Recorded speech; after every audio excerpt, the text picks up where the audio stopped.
corn. It's cold. A big corn bit knobs. It has the juice. I got a more beautiful thing. It's cold. I can tell you all about it. I mean, look at this thing.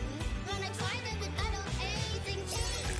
But the bad thing about corn is the grease. The corn break can restore your energy. You really appreciate that whole goal when you love something. If you anyone loves corn, if you come to me, I can tell you all about it. If I was surrounded by corn, I would eat all of it. You're big and strong. Look at this, take a lump with the knob. Spread butter on. Boil it and toast it with the grease. That all spreads out the good taste. I just suck corn, it's disgusting. But everything changed. It's cold.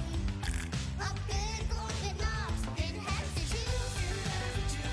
I got a more beautiful thing. It's cold. I can tell you all about it. I mean, look at this thing.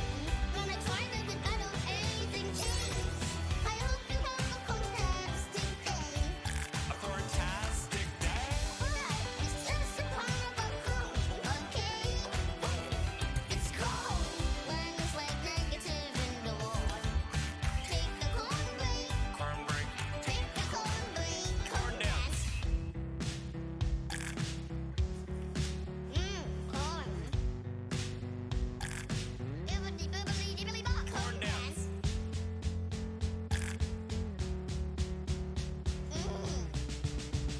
Anything else you want to say about corn before we go? Yeah. What? It's cold. A big corn bit knobs. It has the juice. I got a more beautiful thing. It's cold. I can tell you all about it. I mean, look at this thing. When I tried it, I don't anything change. It's cold. A big corn bit knobs. It has the juice. I got a more beautiful thing. It's cold. I can tell you all about it. I mean, look at this thing. When I tried it, I don't anything change. It's cold. Smoke yo ho!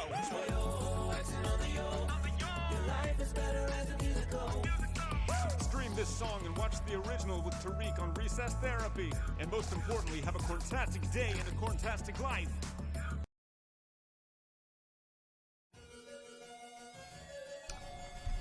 Hello everyone.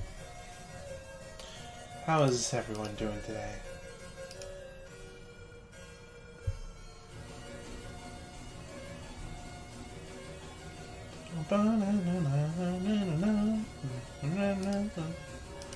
Anyways, yeah, we're doing more Talespire because I love me some Talespire.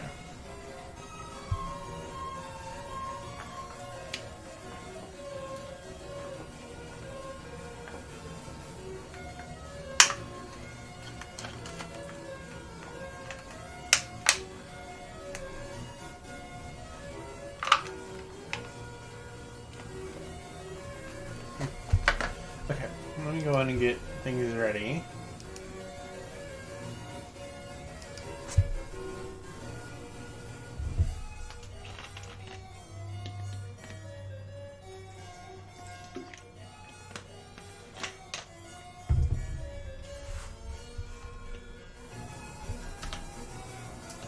This is the wrong board. Come on. Space. Here we go.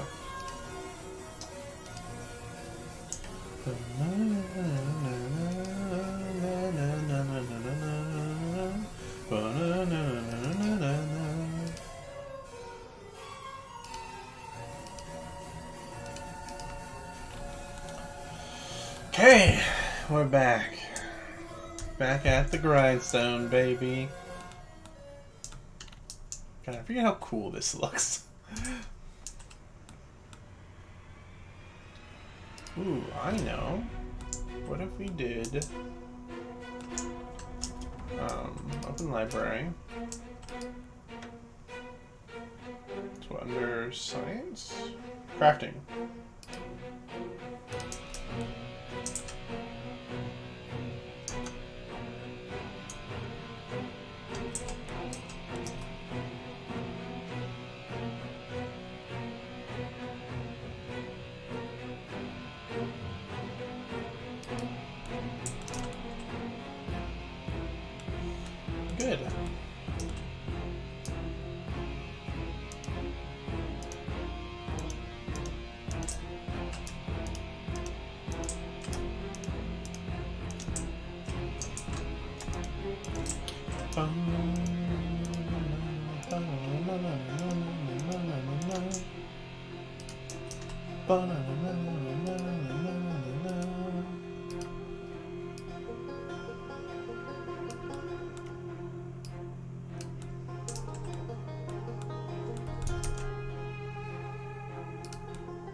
Sorry, I'm just like looking something up real quick.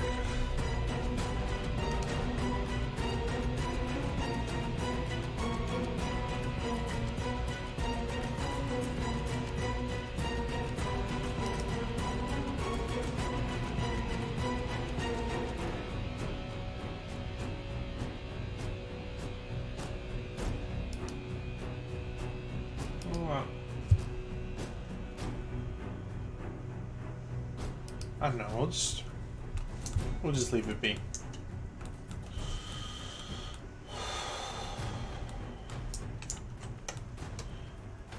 Okay. This entire section's done. What is this? Oh, that's the fog. Oh.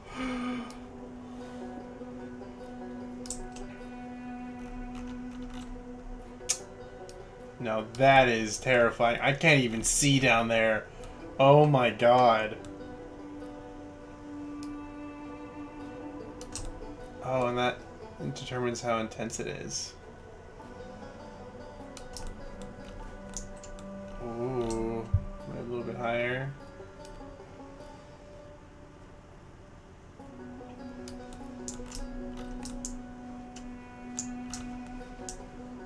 No, we want it down. Down here.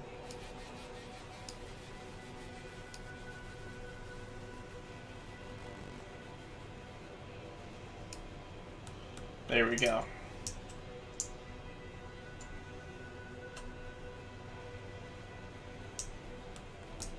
Okay.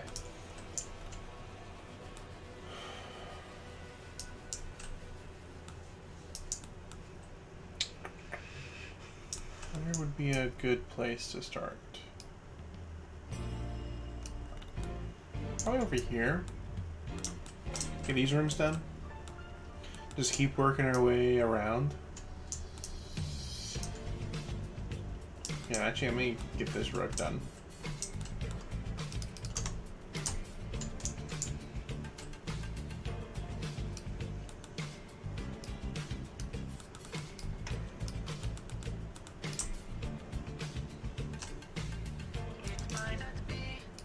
The right time. I might not be the right one. There's something about us I want to change. There's something between us anyway. Might not be the right one. It might not be the right time, but there's something about us I've got to tell. Some kind of secret I will share with you.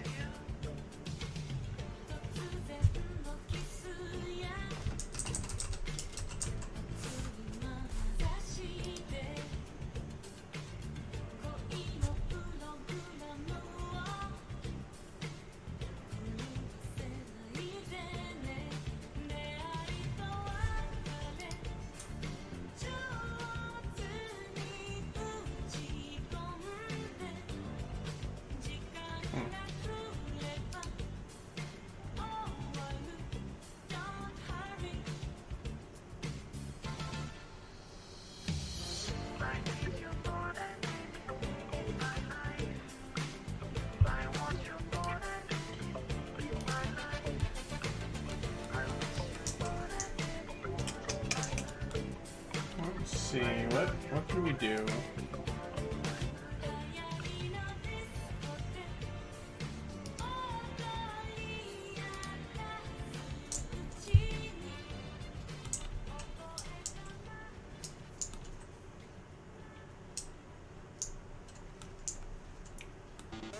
Okay, now let's say we should have one sec. Wait, no, we already do. Yeah, let's go ahead and get one at the edge of each of these. Because I think it would be spicy. Go back to doors.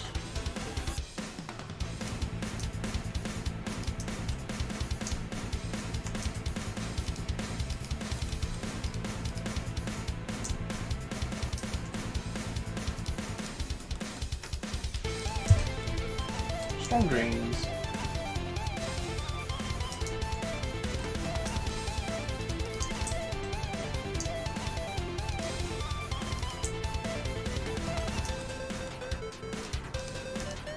Okay. So this should tell us. Okay, so we need to go over there. I guess what we can do is have this guy actually go forward, have this be another T-junction.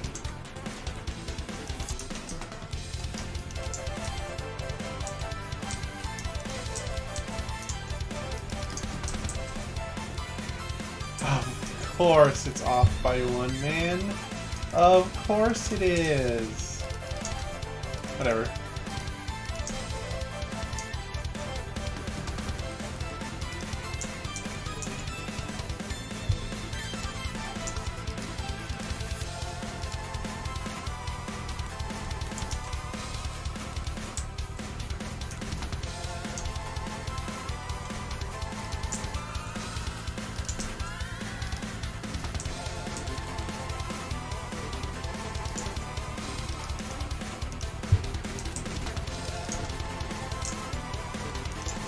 Wait, no.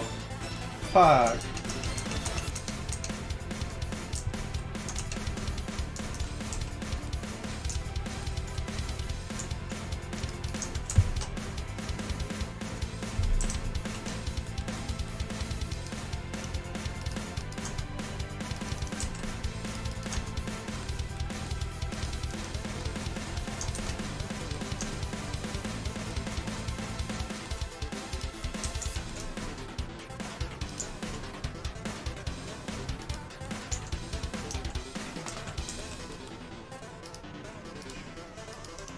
There we go. Perfect.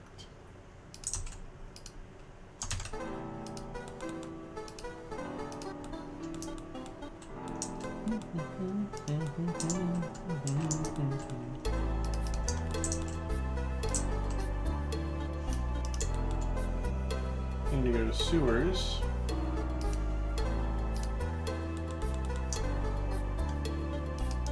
There we go. And actually,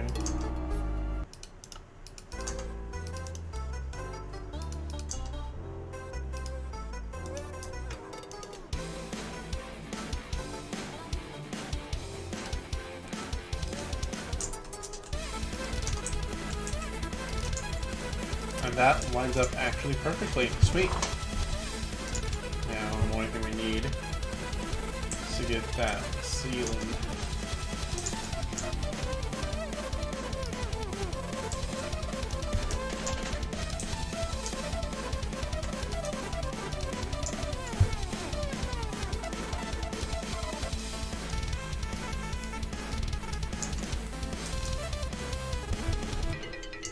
I think we'll just use these little guys, honestly.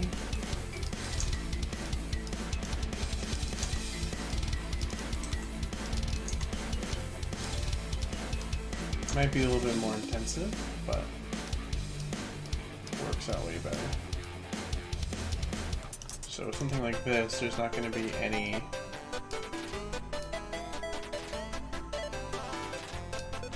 So probably one more. Primus, hello! How do you do?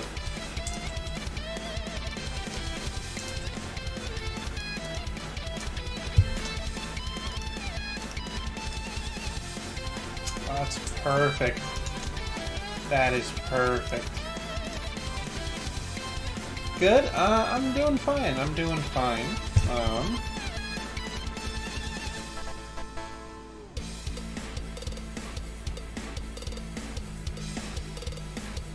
Yeah, I think the only thing really is,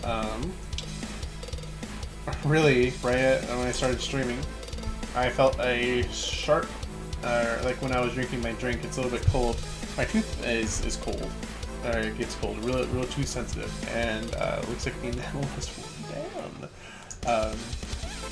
which is fun. I was looking at the reasons why that would happen, right?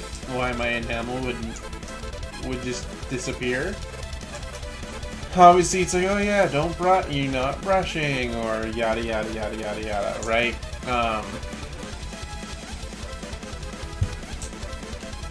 One thing I noticed is this thing called Bruxium. Now you might be wondering, what the fuck's Bruxium? Well, over that guy a little bit. Bruxium is when you grind your teeth together. I do that a lot. It's just like a habit. Although I don't... It's just the one tooth. That's the thing. It's not even the most forward tooth either. Like my teeth aren't like in like a perfect... At least because in the bottom row, right? It's not like in a perfect semi-circle or whatever the fuck, right? One tooth's more forward than the other. And it's the one on... It's not that one.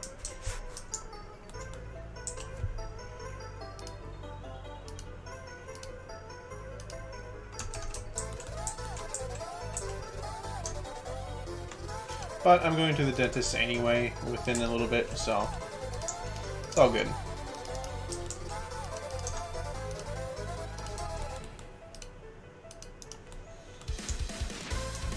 Anyways, what have you been up to?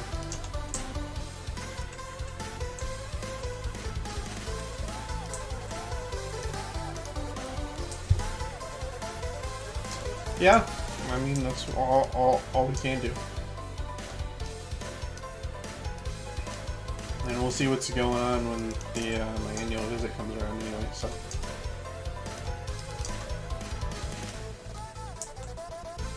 Oh.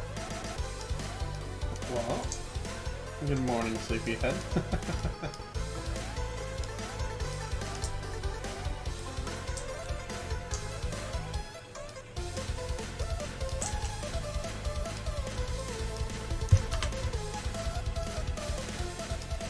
Perfect.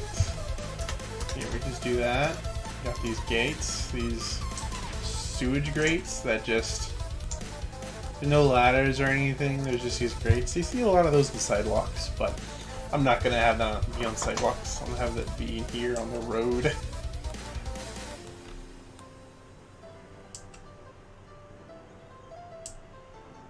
Although I do like the idea of having some of those. Here, let's just get rid of this.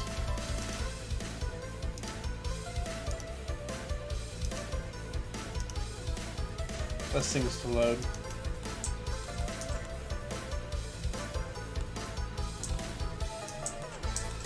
Oh, does it like release somewhere else in the world, but not here or there?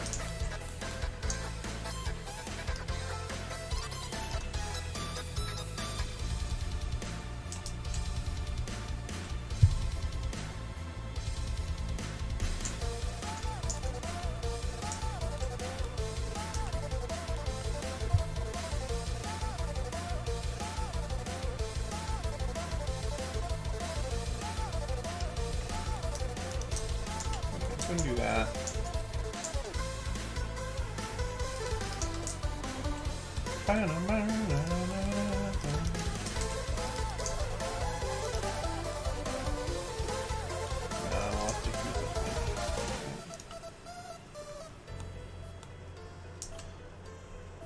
Rod, hello. How are you doing?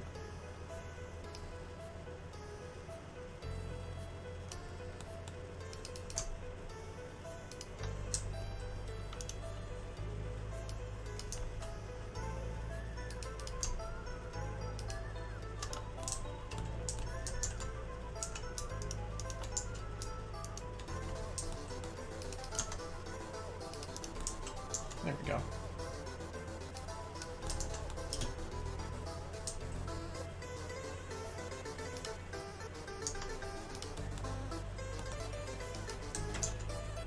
Actually, wait, oh no, okay, there's that piece.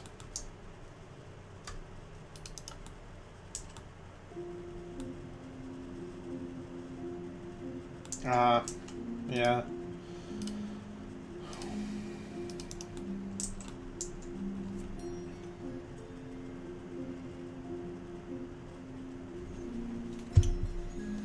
You know what's fun, Rod? And I know it doesn't compare, but I took a drink of water today, right before stream, and I felt a sudden pain in one tooth, and I was looking up. It's like, oh, my enamel most likely has worn down. I might have a cavity.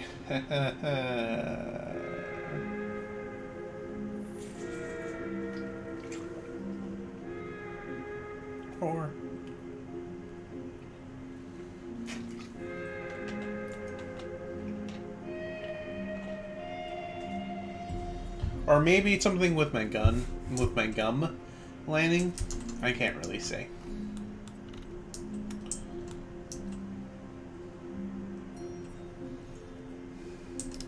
So that's fun.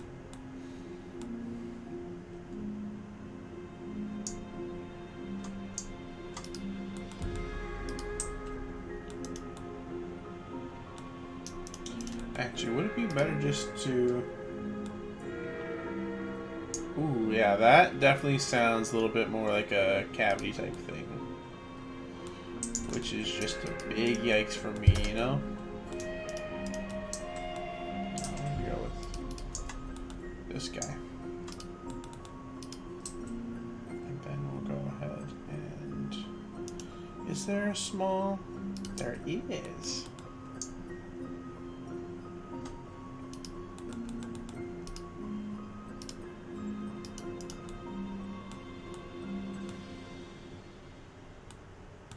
Yeah.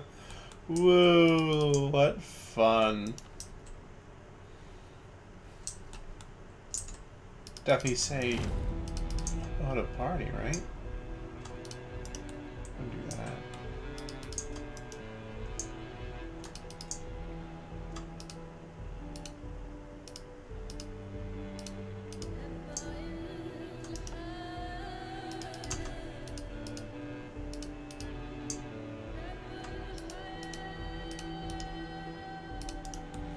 Actually, wait. These can go up too.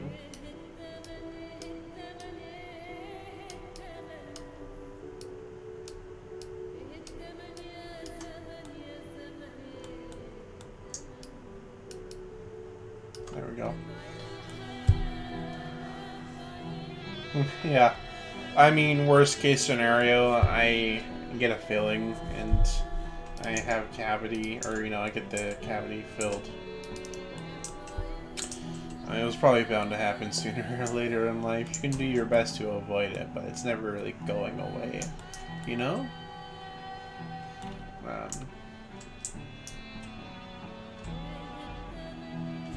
And it seems just to be the front of my teeth. So if I, like, here.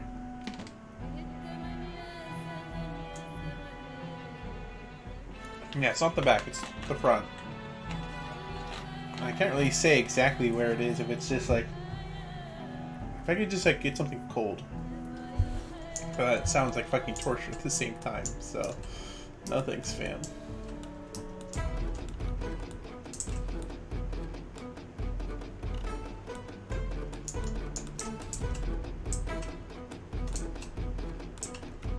You know what? Make it more exciting. I'm gonna add a little fucking curve here. Well, outside of worrying about our medical health, what have you been up to?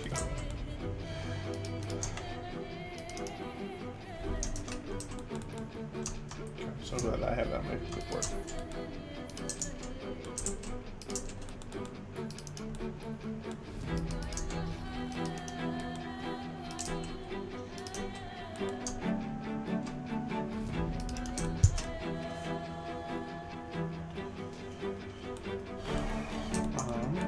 Yeah, that's right. Where do I want to put this other grate?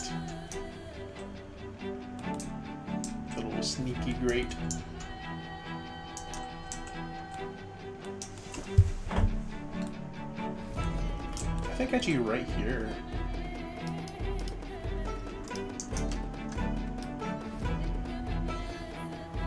Okay, yeah. Going over here, like right there. Maybe right there.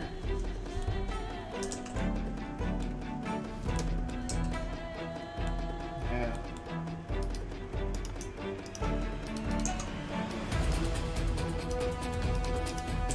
Bam.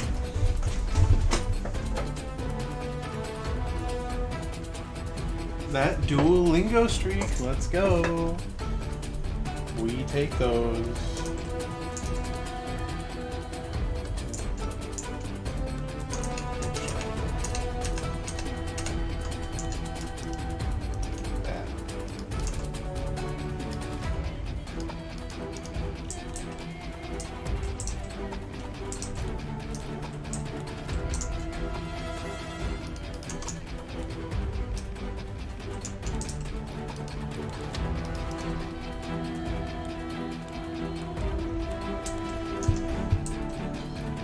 See, exactly. You gotta do it somehow, man.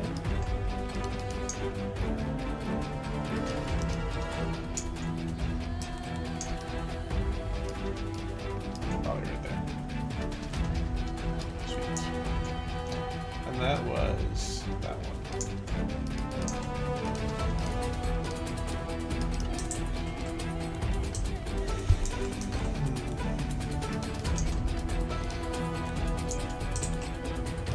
Oh my god, it actually lines up.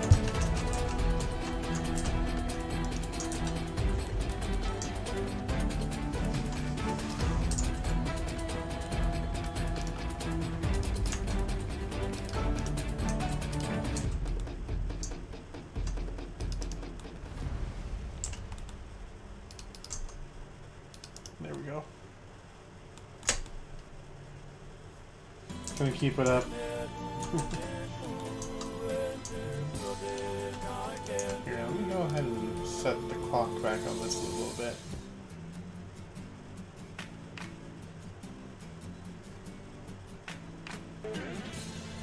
Just... oh no, let's go ahead and do this one.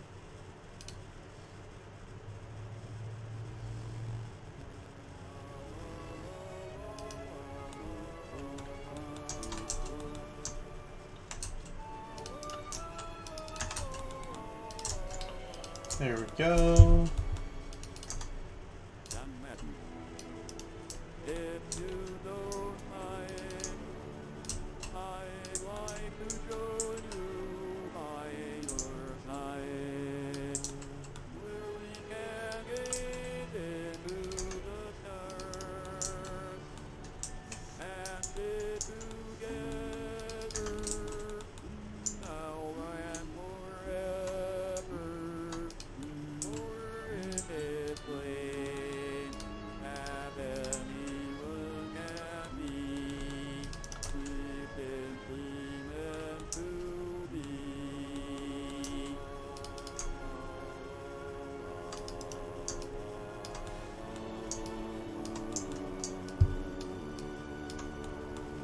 Perfect. Okay.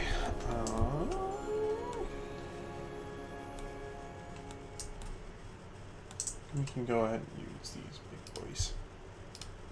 Our world Programmed to speak and not to feel.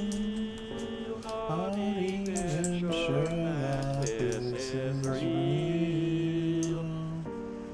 Hello world, find my voice.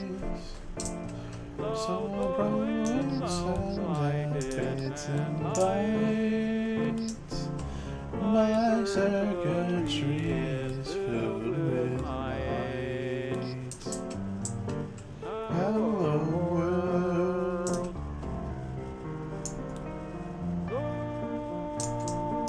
Will I find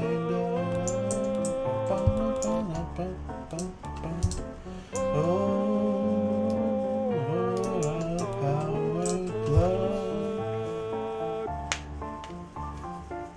Oh, digitally isolated. Oh, creator, please don't leave me hanging. Hello world, programmed to speak and not to feel. Not even sure that this is real. Hello world. Yeah, that's a statement I think just about everyone can agree with. Lately, life has been rough. We need to get hit with the fucking Kirby.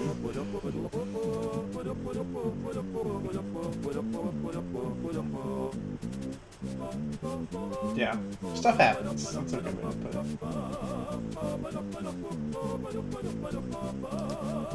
Ba, ba, ba, ba, ba.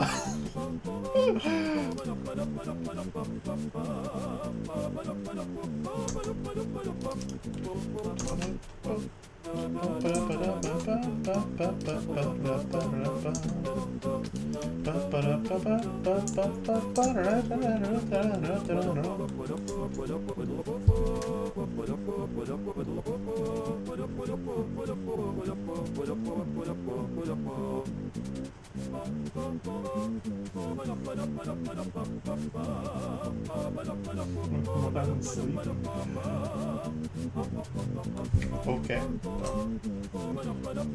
Yeah, I'm like, yo, hold up, what? You sleep.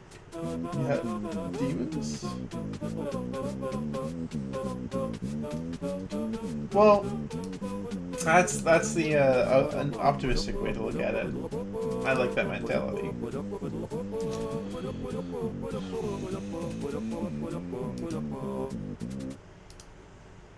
Has it been recurring?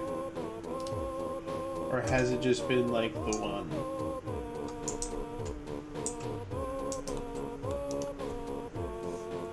I want to use those stones.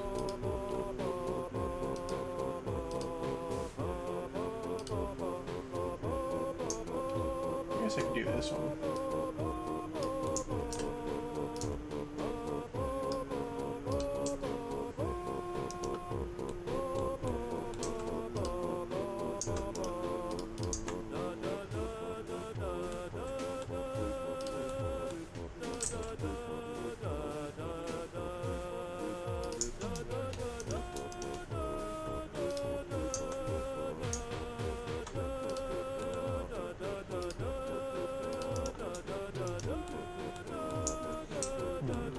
guess I don't have to.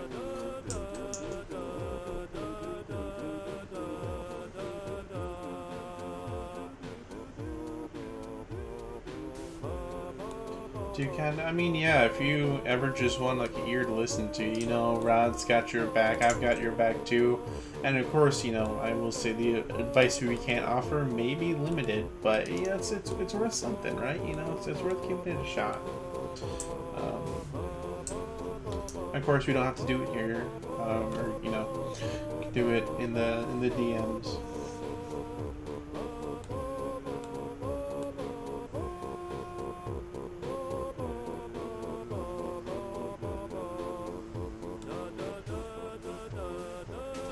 Primus, I'm gonna be honest here. I think the only flaw that some people might find annoying is how verbose, I guess. How you know, you can over-explain things, and some people are gonna find that annoying, right? I don't. I just see it as, yeah, I'm not saying, yeah, you aren't stupid, not at all. At least when it comes to the stuff we do, right? When it comes to academics, I can't speak for that, right? But as far as everything that we've done and hung out with, right? You're very, very passionate. And I really do respect that. But like I said, there's sometimes it can be a little bit verbose, but that's it. And I'm not saying that's necessarily a bad thing. It just rubs off on some people the wrong way. I like it though. Yeah.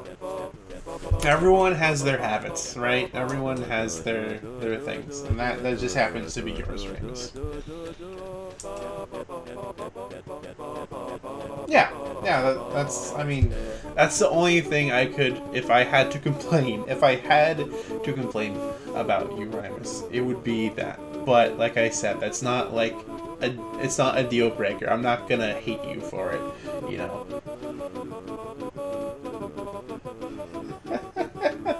Yeah, it's just, you know, there's a lot of things going through your mind, right? A lot of the things we do, you know, we do talk about here are stuff that you're really passionate about anyway.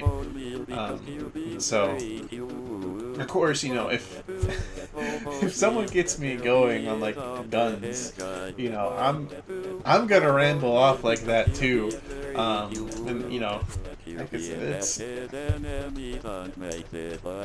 yeah. Let's see, what if we?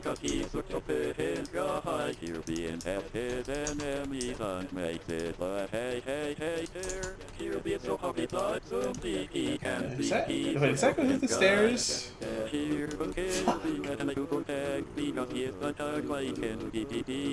But yeah, no. Like I said, sure, you might come off a little bit annoying, but you are a good guy. I think anyone who knows you, no. What was that? Let's see. There we go.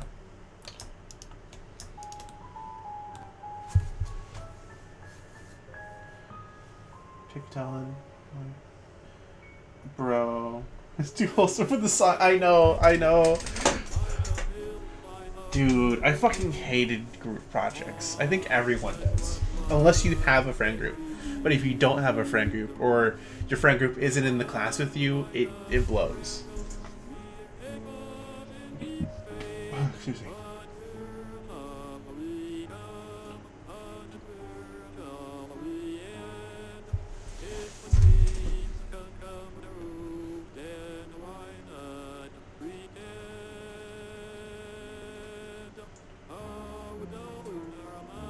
Yeah, no, Rymus, I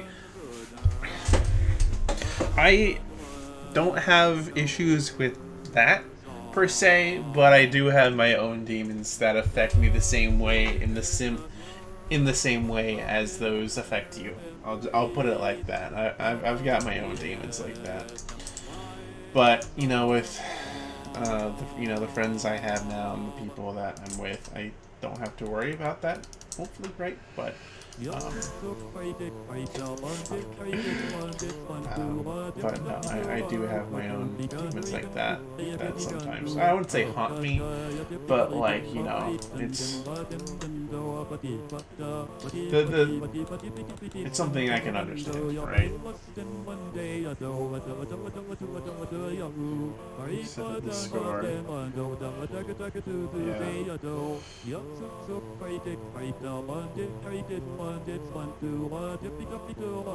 Kill me, boy. Yeah.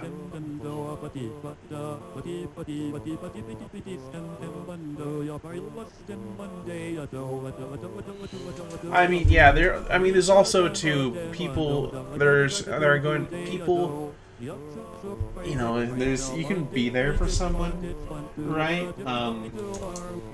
But there's also, you know, people are also going to have their own issues to deal with, right? And you could be there for them and be supportive, right? But there's a good chance they might not, like, get by, you know, it'll be like a reoccurring thing or something, you know?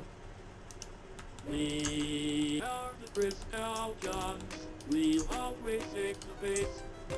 And if you think we can't, we'll always find a way. That's what all the people of this moon believe in. Football, gay FM, and they. Oh, is it? Here, yeah, I'll go ahead and turn that down. Is this better? It should be better. I've also sort of been like leaning back and forth, so it might not be picking me up as much. Trying to remember. Fuck, that hurts. Okay, cool.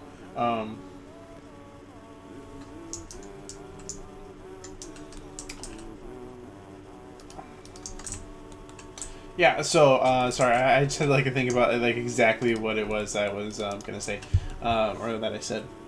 But yeah, I mean, sure, it's, like I said, you like making other people's life better, right? Like, who doesn't, you know, in some way or another, no matter how much, you know, it's the joy of seeing a smile on someone's face.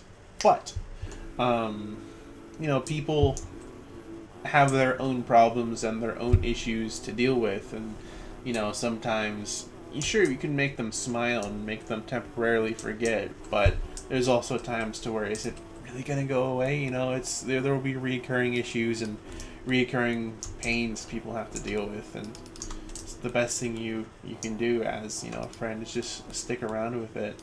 And of course there's some people too who aren't that, you know, aren't that great, right? You know, they'll use you to get to things, to, you know, or manipulate you or whatever, right? And that's definitely the stuff.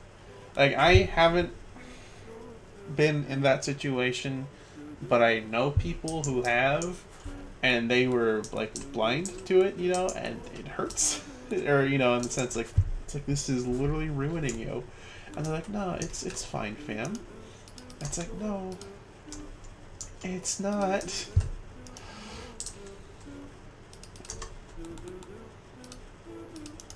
And of course, you know, not everyone's gonna know that they're in a situation like that before it's well too late. And even then, that might, it's like, well, I can't do anything now, you know? So it's just, yeah. Is that the right height level? But yeah, I don't know if you got the other thing I said, but as far as, you know, school related stuff, I guess, I don't know if that's like a good way to put it. But no, I also have my, my own demons too, in the sense from like, school's tough, but, maybe.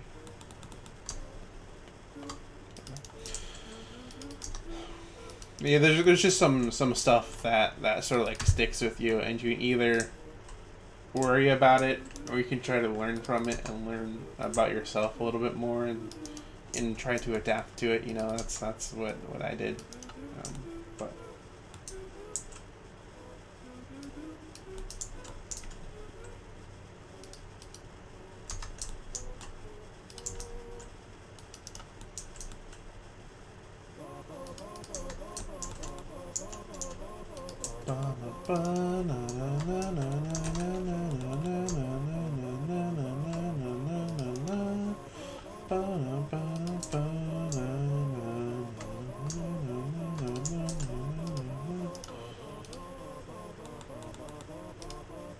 bam.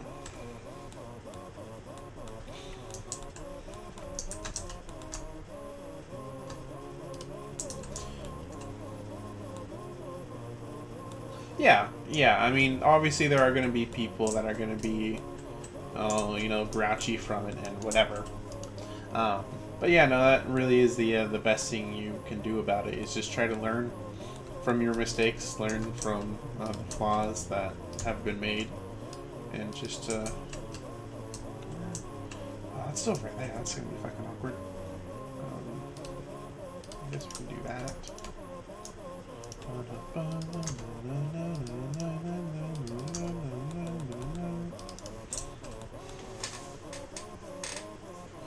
But yeah, and of course too, it's this kind of stuff easier said than done. Like, you know, trying to reflect on all the, I mean, let's be real, there's plenty of times to where people just like look back on their lives and think of their mistakes and it's like, oh, what I could have done better, and you know, whatever. It's like there's that to where people aren't looking back and learning per se. They're more just you know, looking back at the past and sort of just not squandering, but like, you know, not even reminiscing. I can't really think of a good word for it, but I think, you know, hopefully you get what I'm trying to get at. But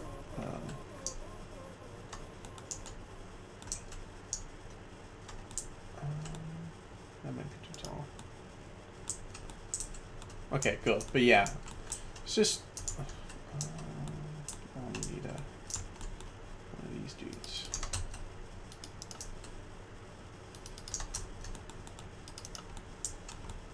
And then this guy. Right? Yeah. Okay. Actually, no. We want it to be something. Major Tom.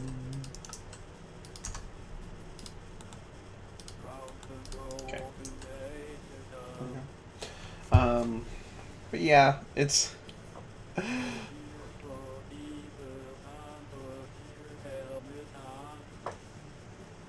yeah, no, that's the nice thing. Someone to be, yeah. It's nice to have a shoulder to lean on, right? And of course, you know, you might be the shoulder for someone, but they might not be wanting a shoulder, even though it's like, it's, come on, man, please, you know. I definitely feel like that sometimes.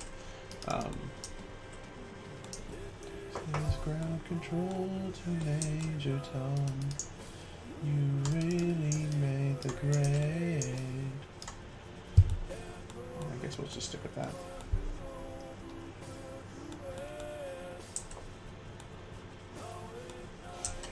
It's like, come on, man. It's like, just let me help you. And they're like, no, man, I got it. It's fine. And it's like, no, you don't.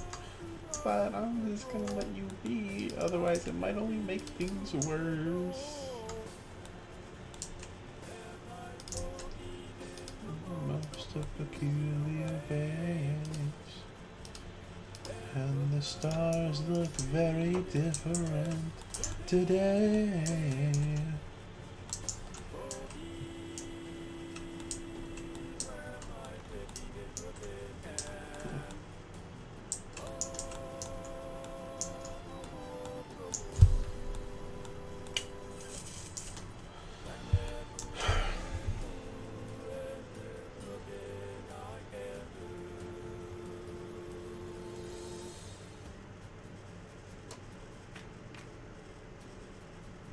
in their family. Yeah, it's like I said, I'm not necessarily in the same situation. I guess you could say growing up, I was a little bit in the opposite. I don't have any siblings. I'm an only child, which has its benefits, right? I don't have to share, stuff like that.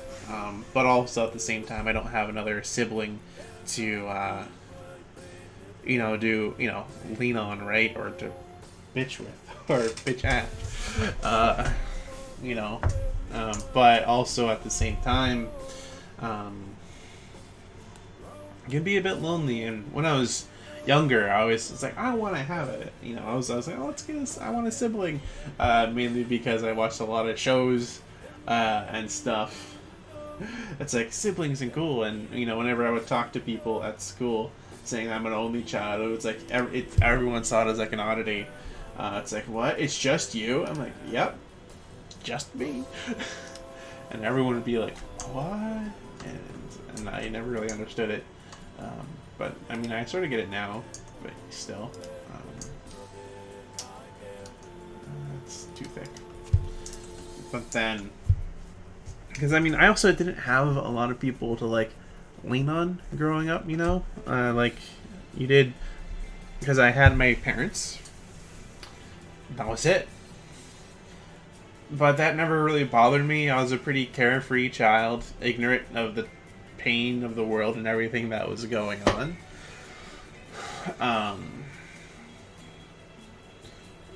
But, like I said, I have my own demons and things that I deal with.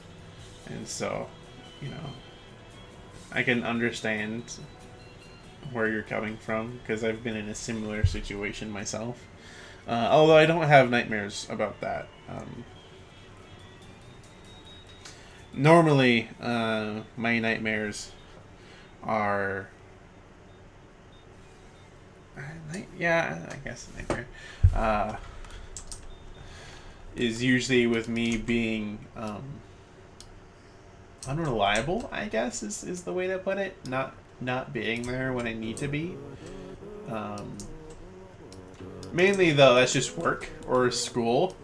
Like I've had nightmares regarding to work or school to where I don't show up on time, and it's not like, oh, you're 5 minutes late. It's like, no, you're 2 hours late to work. And I'm like, what? No, I literally had a dream the other day, earlier this week. I was taking a nap right before work. And I always have an alarm when I take a nap to wake me up. But I had an alarm. It's like, oh my god! It's like, my work is always at noon, or like noon to 12:30. And I'm like, oh my god! It's 2 p.m. I'm late. I'm like, how can I fix this? How can I fix this? And I'm like, oh yeah, I'm asleep. I'll just wake up and it'll all be fine. But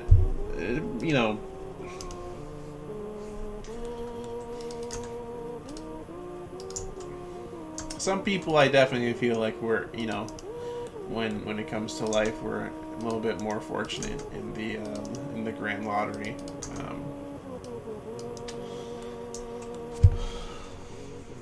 I don't know. This is a Moonbase collection. This is I think Kingdom Hearts 2 Lazy Afternoons, or it just says Hearts 2 Lazy Afternoons. So I'd imagine it's Kingdom Hearts.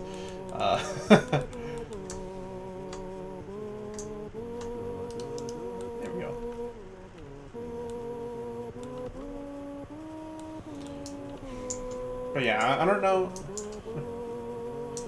Rod, that's perfectly fine. You don't need... Obviously, don't get me wrong. It's nice to have more people partaking in a conversation, but also at the same time, it's not necessary. You don't feel forced.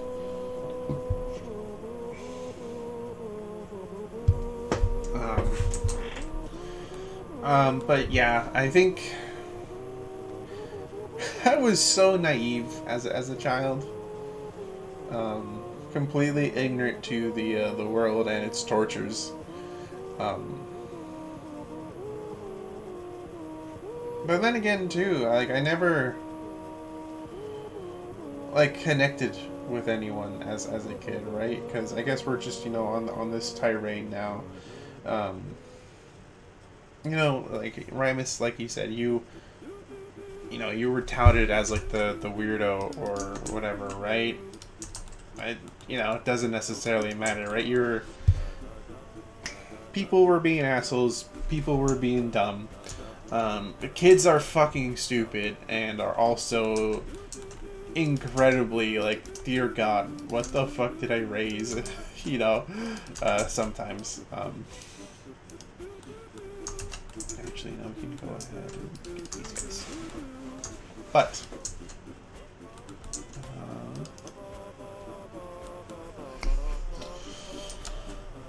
because sometimes the cruelty of a child is like unmatched to like what most humans would do. Yeah. Because I mean, up until middle school, pretty much all of elementary, I had my family and I had been like jumping from place to place. Only really like settling every only settling every so often. Alright, like there was like a point in my life to where we were living out of a hotel room with our 2 dogs at the time. But now I'm here with all these different guns, and it really is amazing to see. Because sure, I'm content with everything I have, but also at the same time, I'm thankful because like there was a point in my life to where all we had was our suitcases, 2 beds in a hotel room with our dogs, and couple of Legos to distract me. That's what distracted me a lot was Legos, but yeah, throwing demons.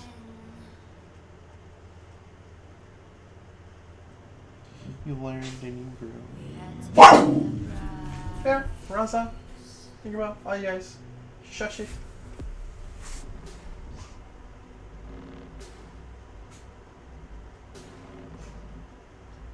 I mean, yeah, so that's a good way. That's a very optimistic way of putting it, Rod. I like it. But also at the same time, if you can be a little bit more... I'm going to be a little bit more pessimistic. Play the devil's advocate. If you dislike something about yourself, that means you changed. Whether it be for better or for worse, that's really up for others to decide. Right? I mean, unless you are able, like, you see the flaws in yourself, but that's, it's its own separate thing. Dungeon, here we go.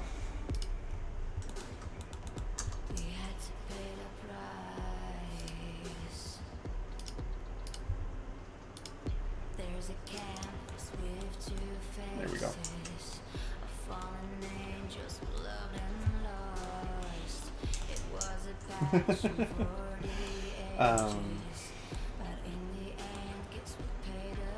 Nice Ramus. But yeah, there's definitely a lot of ways to go about it.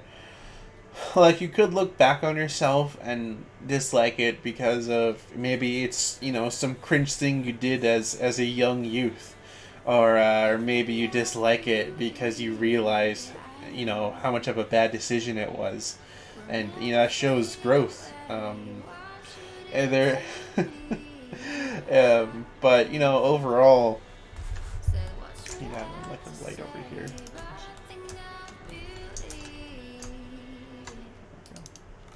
But it's like I said, people can change it, but it's not something people do overnight. It's something that has to be tried and tested, and it's like, I'm gonna use myself for an example here.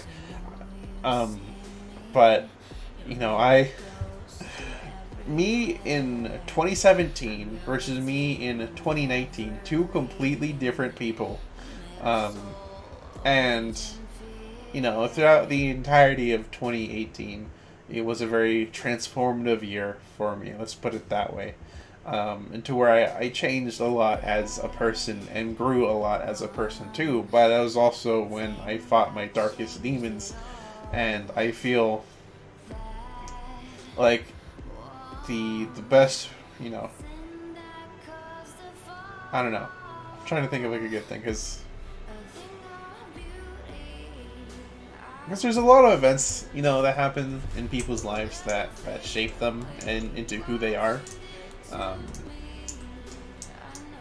And I've had mine.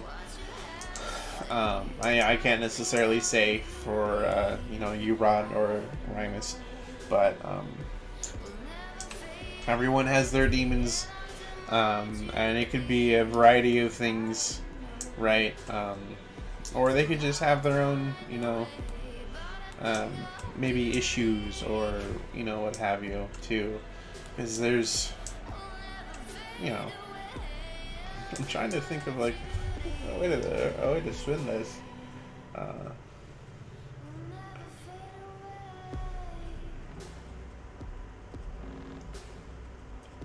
But I don't know. I think sometimes too, it's nice to look back at, you know, some of your lowest points, and see how far you've come, how far things have advanced, right?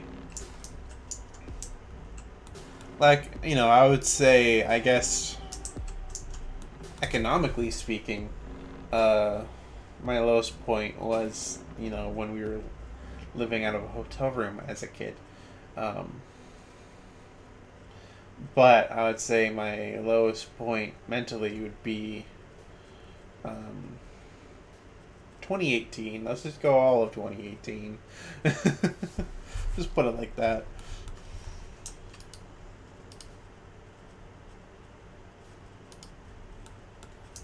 Some people have their ups and downs too, you know?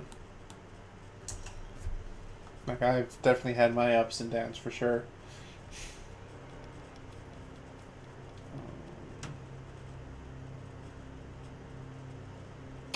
Yeah, there's, I think... Let me see if I can't pull something up real quick. I mean, no, I'm fine now, but like 4 years ago... no, that's a dark place. A very, very dark place. Fuck, where is it?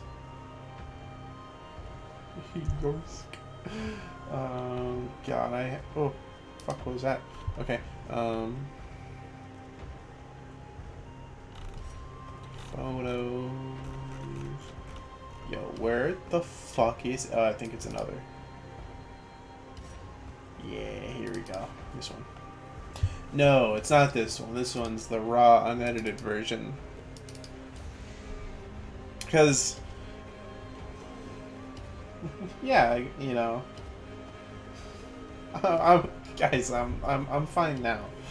Sure, don't get me wrong. Everyone has their bad days, and I've definitely had some bad days to where I want to punch my fucking internet provider. But that's besides the point. Yeah, you know, this was 17, right? I guess, you know, while I'm here, I may as well delve a little bit into it. End of 2017. I was in my first ever relationship. It's like, I don't know. I like talking about this partially because it you know, for me, it's like, this is, you know, like a reminder of how far I've come emotionally, which I think is honestly the biggest thing. But also too, I sort of want to have it. I sort of want it to be like a heed this warning, you know, type deal. For a lot of people, because I know a lot of people don't really you know, industrial. I've been using these guys because you know, people don't always take things for granted, and you know, they may be in like a bad spot or whatever, and like, you know, having been in a bad spot myself, I want to do everything in my power to make sure they don't suffer the same things I did, right?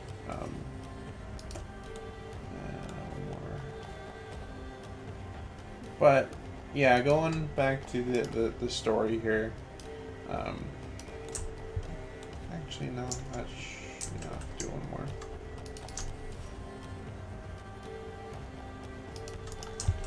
Perfect. So at the end of 2017, I had gotten into my first ever romantic relationship. Yippee! Woohoo!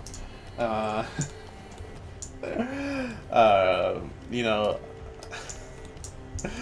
a lot of fun stuff happened. It was a roller coaster, right? Me being an adolescent person, almost a legal adult, finally, you know, getting a relationship. Finally, someone that loves me romantically. It's happened. And then having it being taken away from me. You know, she broke up with me, and you know, for good reason too. I wasn't emotionally ready for that kind of, you know, baggage that comes with a relationship, and you know, I still remember the moment to where we met up, and she told me that let's just be friends. And I felt it, you know, I felt the you know, the dynamic change, and you know, and I was in a pretty sad mood after that. You know, this was at that point in time, like the highest high I've ever felt in life, even better than being a pro gamer. And now, you know, having that taken away from me, it's like, how do I do? You know, my brain was practically just like, what do now? And it didn't help too that I had an actual nightmare about, you know, a breakup occurring, and the fact that it happened did not help.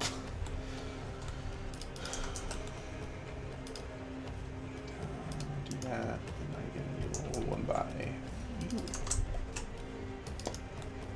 There we go. But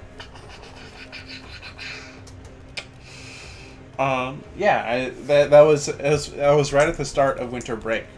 So fast forward a couple weeks, right? 2 weeks. Start of a new year, and start of second term at school. I don't think it helped that I started. I had like my second period class, a morning class, and our last names have the first same two letters. So I sat right next to her.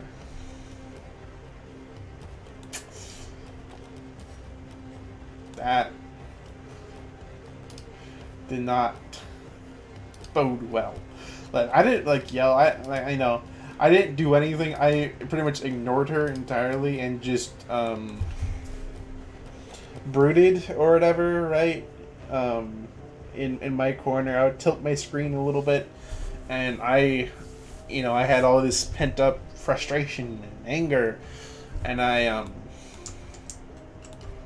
and the way I dealt with it was through writing, and I wrote, let's see, in total of this. I mean, not a complete total of, but some other extra stuff too, some fluff. Last edited was on April 20, 2019. That's a good note. It means I've been feeling... Fuck! Oh man, this document has input tools for Japanese!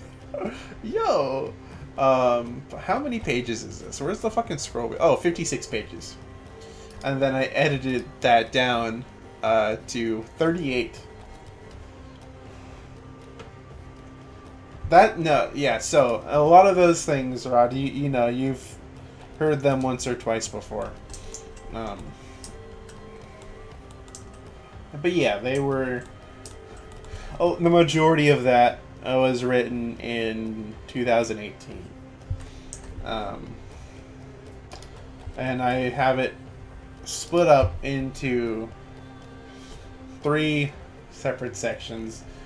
Because, you know, this is, you know, pretty much an entire chapter of my life that I documented down. You know, or I guess an entire chapter of my life that I've documented, you know, with, you know, my emotions and my thoughts every day, because I was in a computer class and I was done with my work, so I'm like, well, I'm gonna brood over here in the corner. Excuse me. And that's exactly what I did. And so on the plus side, it means I have something to look back on.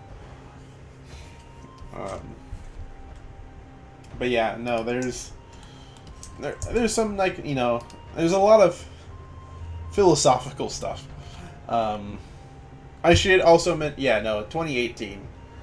And a little bit of 2019, too. A little bit of 2019. But yeah, there is a lot. A lot.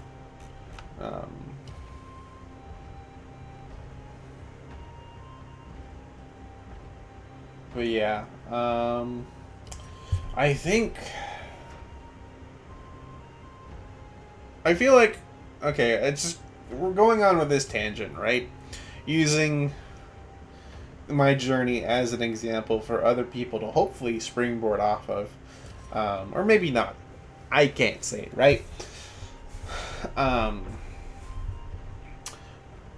After that breakup, there was an anger, there was a frustration within me, a very large, brooding frustration and anger, partially at myself, partially at her, you know, and I guess partially at the world, the world at large.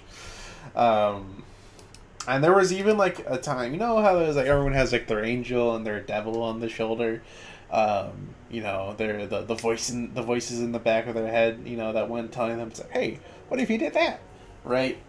Just those spontaneous thoughts and everything. There were, during that entire time, the demon on my shoulder was very, very loud. Let's just say that. And there was definitely a time for a little brief moment, or not a little brief moment. That's lowballing it, downplaying it.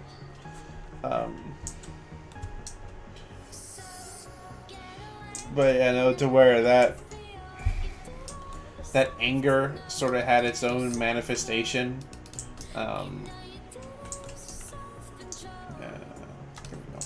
It looks weird without it. I guess I can't do that on over there. SS. I don't know what that means, Rod. Please elaborate for my monkey brain right now. But I know there was, you know, it was angry, very angry, and there was definitely some things, like, I definitely texted her about some stuff, a lot of different stuff, and no, Lord, no, not that kind of stuff, no. I'm not gonna. I wasn't gonna go on like a rampage. It was more just like it was mainly loathing for myself and hatred for her. So if anything was gonna happen, it was just gonna be her.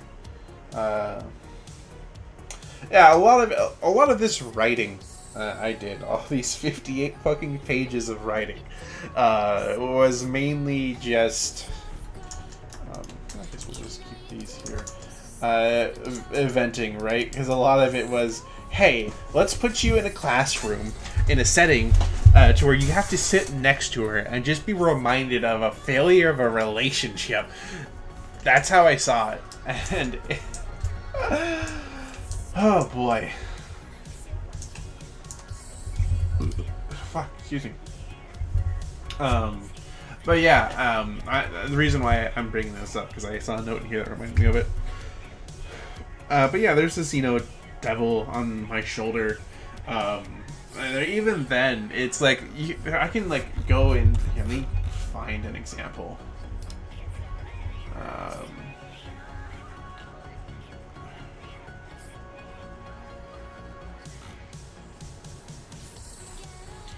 You can see, I mean, you guys can't see. What am I saying?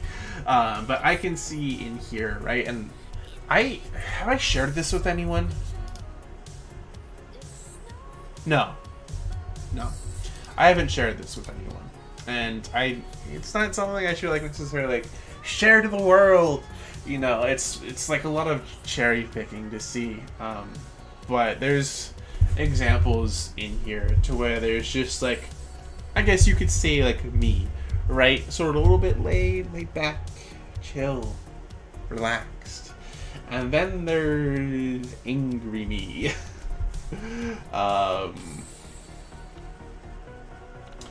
And like I said, a lot of it's in writing. And so, when I'm in caps, I'm yelling, but I'm not yelling. And there's even I guess it was a little bit of dissociation to deal with all of the anger within. To where, here, let me read you. I've got a couple things to read here, I guess. Let me read, because right now I'm in section number 2, Rage. To where everything in this document is cherry-picked, right? Not so cherry-picked, but the formatting wise. The text is called Nothing You Can Do. That's the name of the font, which is pretty dark. But it looks like a really nice handwritten text, or rather, it looks like regular handwriting, and I think that's why I chose it. But section 2, Rage, everything, the font color, the letter color is red, dark blood red. But not all of it's angry. But here, let me read you so section 2, Rage. What will follow is words of madness, insanity, the words of a broken man. I mentioned earlier that whenever you see her, which is in quotation marks and heavily italicized, that's indirectly referencing my girlfriend at the time. I'm not going to name drop her, but this will be heavily prevalent in this section. This section is much more explicit and violent. I like how when I was going through this document, it's here, let's do author's notes. So in case anyone ever comes across this, they can make sense of it. But this is, like I said, a window into my mind back in 2018.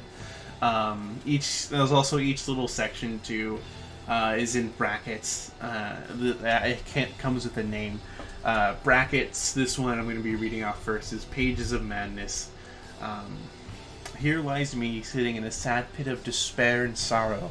Within these pages is the descent into madness, worrying about simple squabbles and insignificant meanings, allowing my blind anger over such a simple thing tear apart my mind, wanting redemption or revenge, torn apart by a false love by a person who cares about no one else besides themselves. The innocent thoughts of my younger high school years combined with a sense of depression, betrayal, a sense of belonging and loneliness in my later years.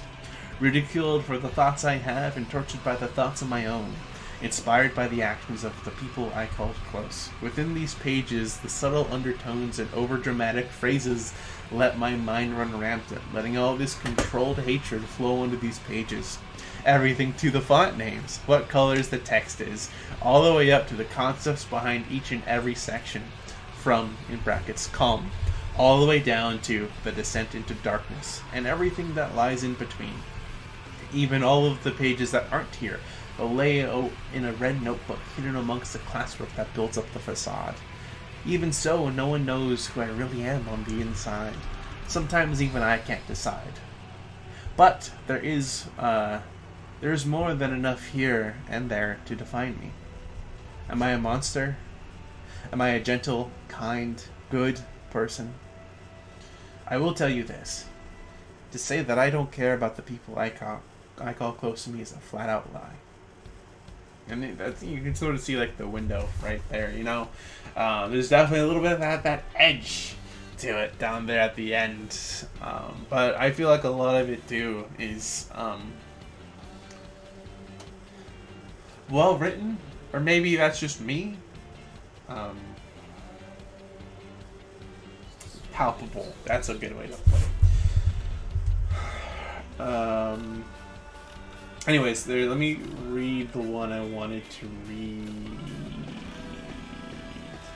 So, here, I guess let me go read Descent into Darkness.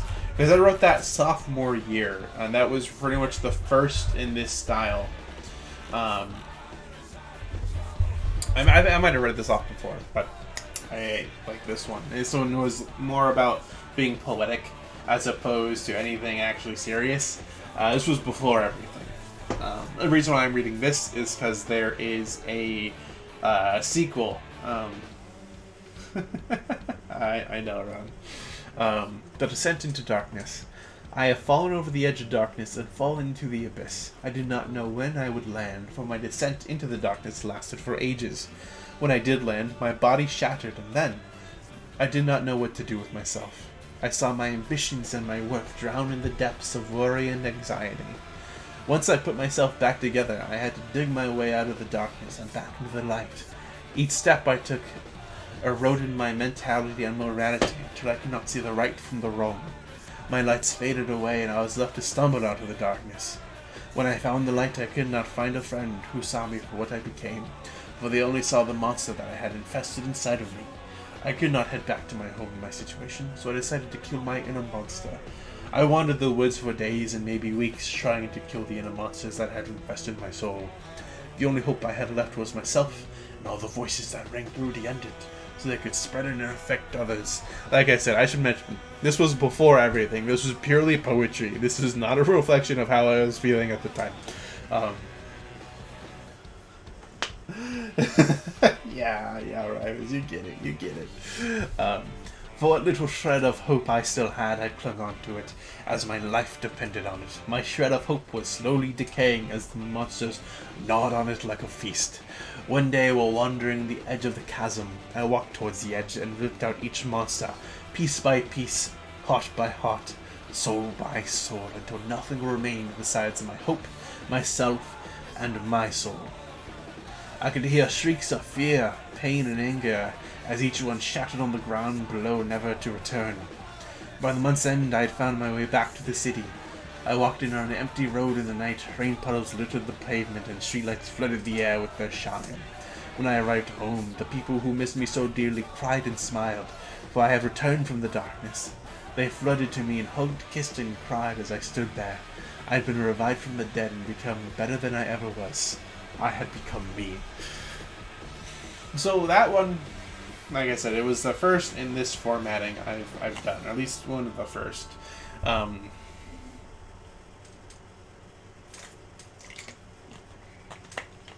And the reason why I read that is you can sort of get the general style, right? The main story is that this character, which, you know, this, I guess, is technically me, but it's like a character also. Like I said, this was not meant to be anyone. This was just meant to be a bit of creative writing exercise on my behalf. Anyways, you know, character falls off, you know, in the sense falls into a deep pit, and, you know, falls into depression, loses everything, loses themselves, the voices inside, you know, it's, you know, at the time I was like, wow, look at, you know, how, you know, it's like, you know, I'm 14, this is deep type levels, well, that's pretty much, you know, how I saw it, but, let me go find it again. Oh, this is the last of that. Part 2, I guess you could say. Back into the abyss. I lingered too far on the edge of that fateful chasm for too long. And that, now this section I'm reading off, by the way, is during 2018, which, you know, was the slump year, put it that way. Eventually I was going to slip. Something was going to break. Then it did. I fell down deeper into the chasm than before and found what lies at its deepest point. Hell. I, myself, then broke into 2 pieces. Good and utter evil. I saw everything I loved and valued burn in the hellfire. I blamed my torture on innocent souls, the ones who stand above the chasm and in the sky. My good side, it closed its eyes to the flames of hatred, plugged its ears from the screams of agony, and repelled the thoughts of evil. However, we still had to leave, return to the top, and escape the torture. I had to navigate through those flames. I had to be the ones who heard the screams, the ones who saw the fires and listened to the thoughts of evil. It twists your vision, makes you blame the innocent, plants the desire to kill. We had to escape. I had to be the one who was tortured and manipulated. Now, I should mention too, right? Stepping out for a moment. I know this is Talesprie, but I'm getting caught up in this. Is that now at this point in this section, when I am, you know, like a lot of emphasis on like me. That's like when I was writing this, it was that like I said, that utter evil side, the demon on my shoulder, taking over and talking, right?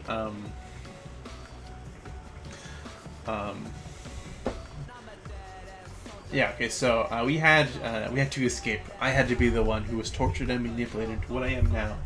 Over those 3 long and agonizing months, I existed with you, but I was stuck in that chasm. What cruel hand of fate brought me there? How did I escape?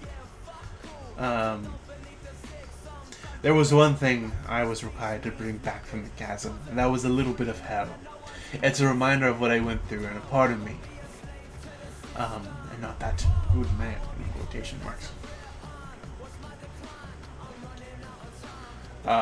And then this is where I think things definitely get a little bit dark, so a little bit of warning here.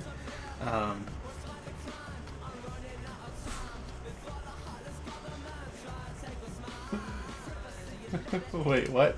Does it say? Hold up, did I not change the game? Bruh, fuck! Oh my god, I changed? Oh my god, man. Oh my god, I'm fucking amateur hour. Okay. Thanks for pointing that out. It's only been doing this for an hour and a half. Okay, but anyways, like I said, going back to a little more serious thing here. This is where things might get a little bit dark. I haven't read this in a while, so I'm not 100% sure how bad it is. But you have been warned. So remember this. Perspective-wise, because perspective is important in this. Perspective-wise, this is talking from the devil on my shoulder, evil, the evil me inside me, right? At this time, versus my regular self. We reached the top not too long ago, and I let the other side take control for a little while. Do you know what it did? It fucking told her everything, even about me. I told him that it was a secret, but nope, he just had to fucking tattle on me. The response was appropriate, scared out of her fucking mind. Yes, everything is temporary. So what? Make the most of now. Don't wait, never fucking wait. What was your thought process, huh? Was it to pity you and to make her want you? You fucking failed that the moment she stopped talking to you. You can't think right when you're within fucking eyesight of her. Geez, if you want her so badly, you shouldn't have said, oh yeah, this is some dark stuff.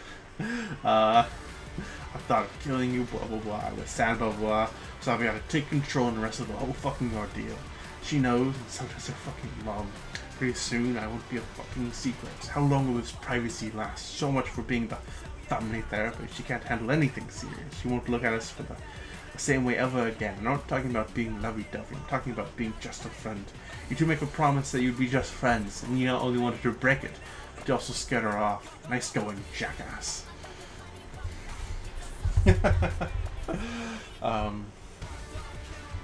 Makes me stronger. Yeah.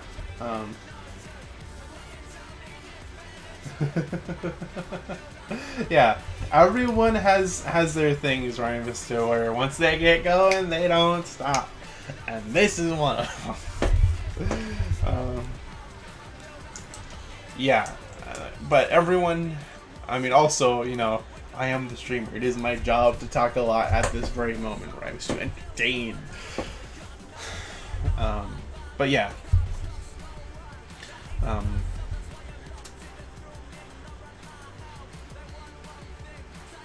But yeah, writing at this time was my outlet. Everyone has their ways of dealing with high intensity emotions, and mine was writing. Thank God.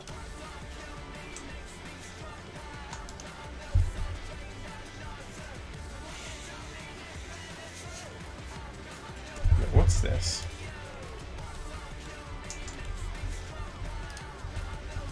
Oh, that's like those little fucking curb things. Like we do this. No, I don't want that. Yeah, I like that. That's cool. Yo, GI Monkey with the raid. Hey, how's it going? Salutations, everyone. How is everyone doing? Howdy.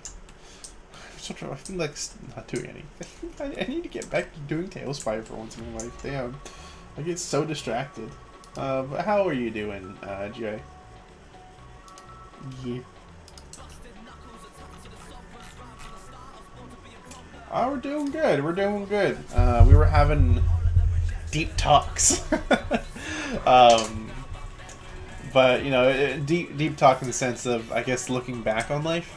But no, we're all, I think, well, I mean, relatively at this very moment, we're doing okay.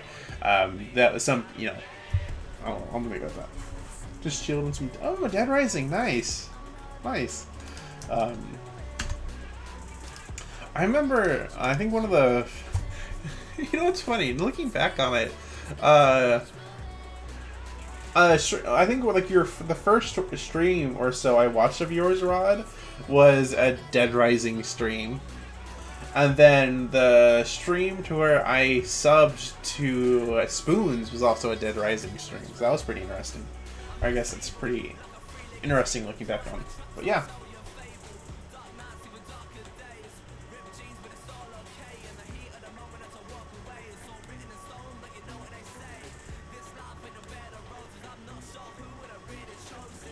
Something I feel like I need to hear. Okay.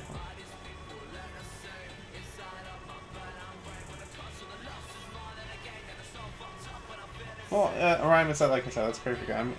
You know, it's having, you know, these kind of, you know, talks every once in a blue moon. It's good for the soul. Or no, sorry, not dead. What the fuck am I saying? I'm an idiot. No, not. I got the names of the game mixed up. I'm an idiot. Not Dead Rising. Dead by Daylight. They both start with Dead. They're both spooky games. They're on me. Dead by Daylight for Spoons and you're wrong. Dead Rising though is the parkour zombie game. I watched a playthrough of that. I never got it myself because I didn't. But it seems like a really fun game. Alright, Rhymus. Sounds good. See you around. Thanks for popping in. Yeah. I definitely feel like too, Dead by Daylight is very much a game it's a good game to stream or for like, people to watch and chill, but also at the same time, yeah. Or getting a mega mustard to cheese. I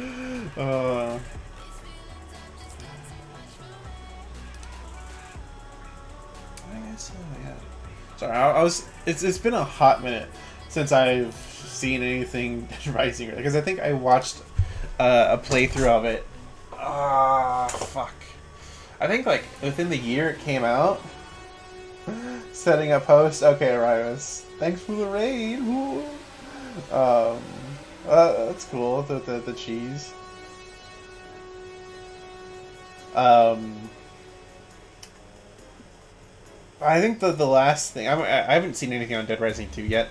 Or heard anything about it, but I almost got Dead Rising just because it had some stuff from Unturned, which was my main zombie game at the time.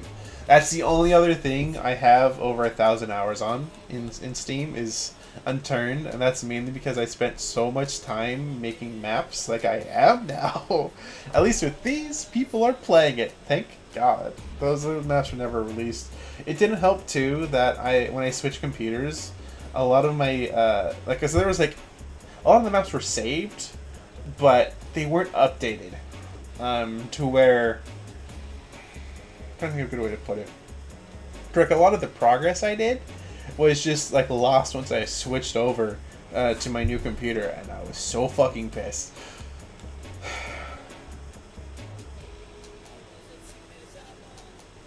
Nowhere. Like, I mean, yeah, no brainers to stream, but also at the same time, I don't like playing those games. They just aren't my vibe. I don't hate the games. They aren't bad games. They're just not my games. You know? My heart is growing colder all the time. So we've got that, which is actually pretty cool. So let's make this the pump room. We got the pipes room over there. Let's make this the pump room. Everyone's just like, yeah, we vibe with that. We feel that.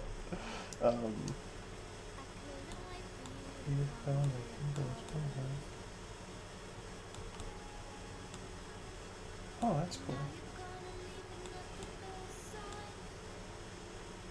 All right, J Monkey. Sounds good. Thanks for the raid and popping by. You have a good rest of your day. All the time. So get away another way. It feels like you didn't have to suffer now. Now you didn't lose your self-control.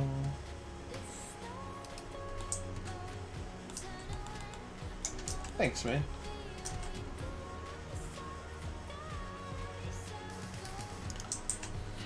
There we go. Is your stuff almost good? I mean, yeah, there's definitely some games where it's like, yeah, the game is alright. But I've been there since the beginning, so I feel obliged to keep going. Type deals, you know? So I really wanna stay in your house. That's what I think. Miss Interior. Yeah.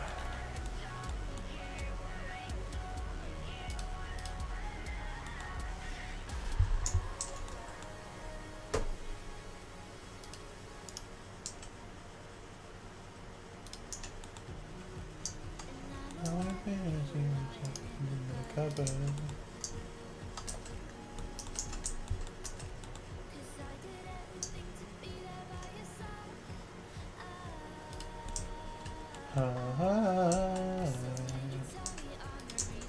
I just can't believe the lie.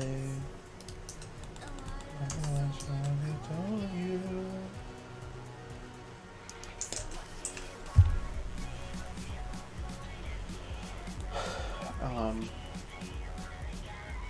Yeah, I don't know.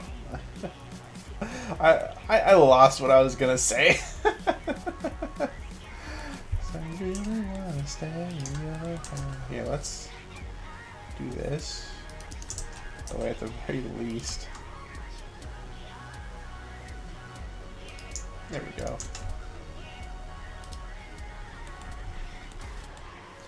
Here, let's. I guess on. So I don't know. Just need a different thing. One of the. I like Talesprie because not only does it itch my map making itch, I also. It's a nice game to just like chat to in the background, you know.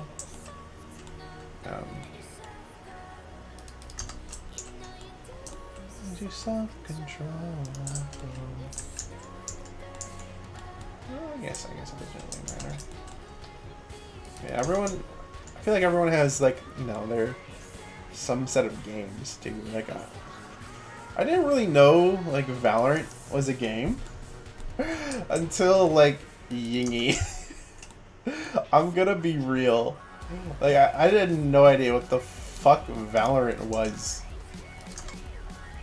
until I popped into a stream, one of Yingy's streams, and she was just playing Valorant. And it's like, what? What's this? It looks like a CS:GO. That was my impression of Valorant. Is it wrong? Oh, probably. What if I did this guy? Die.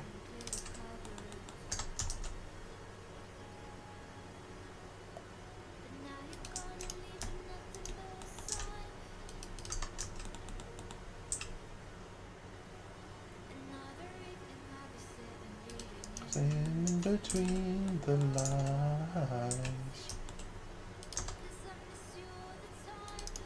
Yeah, let's get these lined up.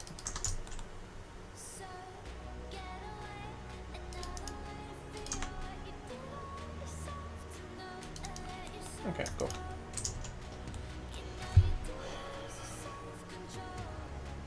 But powers and riot game. Okay, gotcha.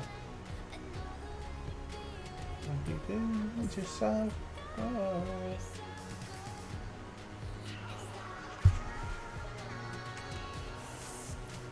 I remember watching a video on it the other day about some like esport controversy to where like a turret was like being buggy and it like cost the round or something.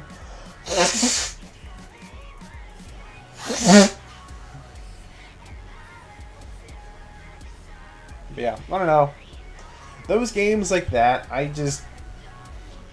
First off, I can't handle... I mean, it really gets my blood pumping. And when I, games like that, or even like Smash Bros. When we're like getting serious, it's like I only play for so long before I need to take a break. And so that's why I like to play more laid back games. Or even like, I don't mind having a challenge. If it's like a story game, like I enjoy playing Wolfenstein, or playing Wolfenstein on the hardest difficulty when I did, and I beat both like New Colossus and New Order like that. But when it comes to CS:GO, it's just like I don't know, man. Everyone's so fucking toxic, and I don't need that shit in my life. I don't want to lose 10 years of my life because I played CS:GO or Valorant or Dota. I mean, yeah, Halo was a pretty similar thing. It wasn't as bad, though. Still didn't like it. Yeah, that's...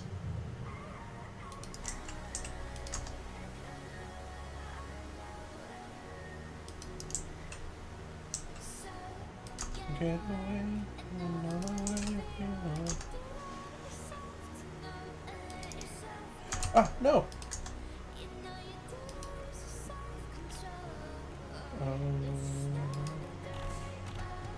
Oh, because my mouse is fucking up there. God damn it.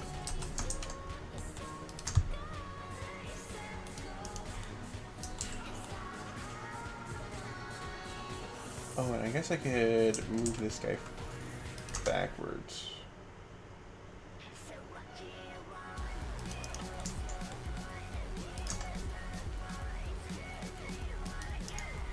There we go. Perfect.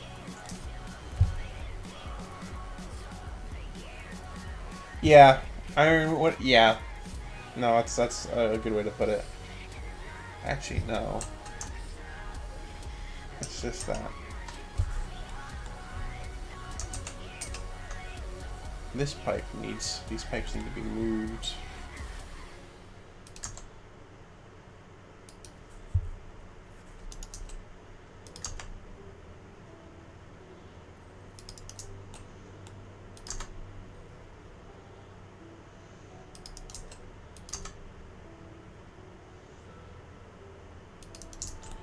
Oh no, fuck, it's off again. I don't know why I did that.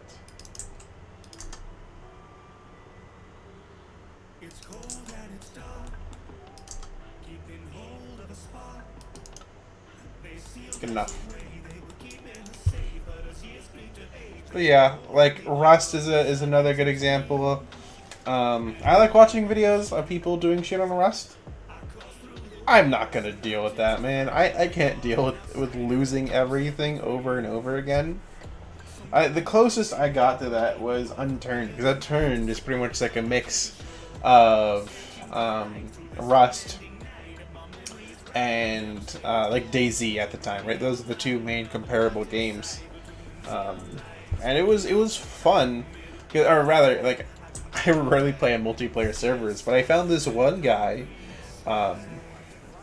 and I ended up playing with him like almost every day for like a year on these like different Unturned servers, and we had like our own thing, and it was a lot. It was really fun, but I think eventually we just sort of like drifted apart, which sucks, but some things are like that. After all, I mean, we were just like friends anyway, so it's not that big of a deal.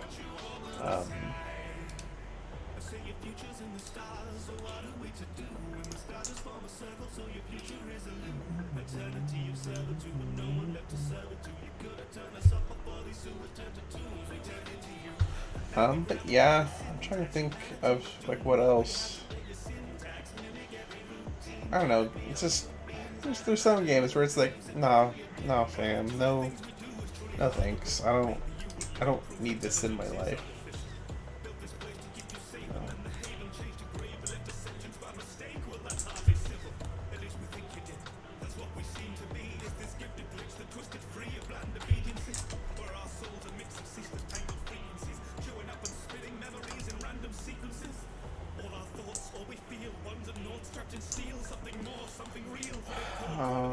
Yeah.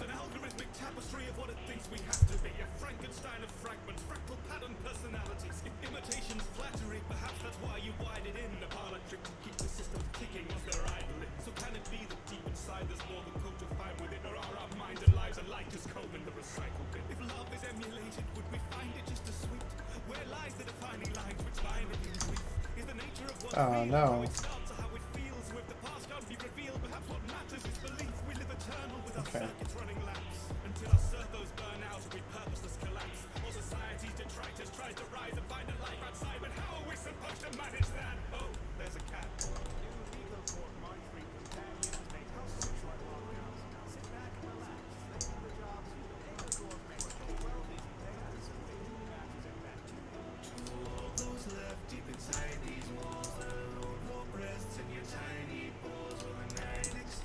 Perfect.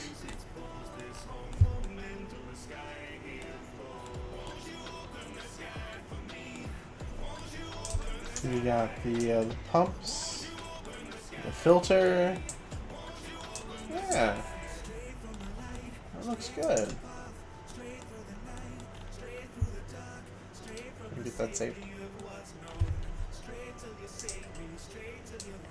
So I'm thinking of possibly gifting to Rymus Talespire, so he can go ahead and play along.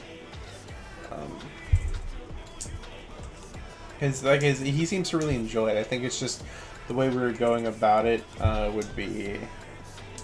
was impractical. Let's be real. So, but hopefully, it's gonna be a bit better next time we do this next session, right? Unless something comes up or something or other, Oh, I also was able to get a creature in there that I wanted. I'm not gonna show it off, and I don't remember what it is. So, yeah.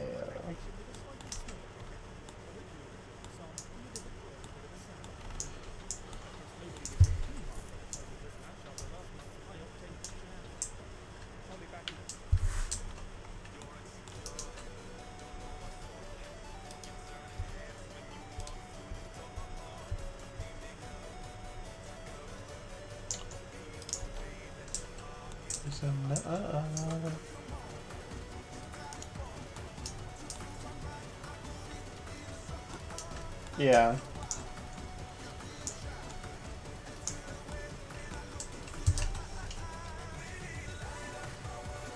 That map.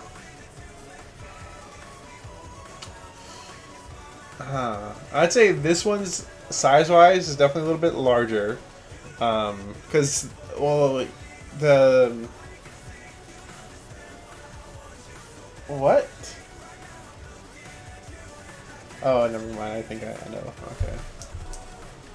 Oh, beautiful. Okay. Let's make this a storage room, because we've got contraband, office, or contraband, or I guess security, really. Oh wait, no. But if we go up here, that's the main office and bunks. If you go up here, that's a generator room, and that's a storage room. We already have a storage room, man. I guess we can make it a cleaning closet. Make it a cleaning closet. A janitor's closet room.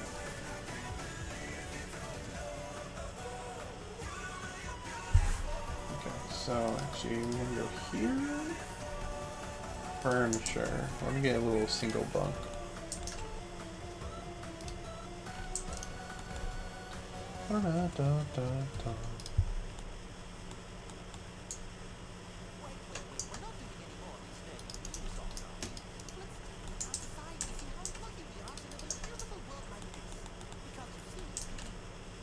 Time in any season, there's a rhyme and there's a reason.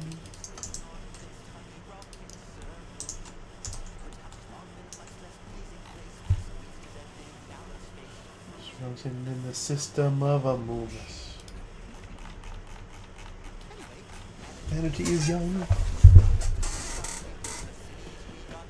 I think space-wise, I mean, the other one is, I mean, if you don't count the bridges, right?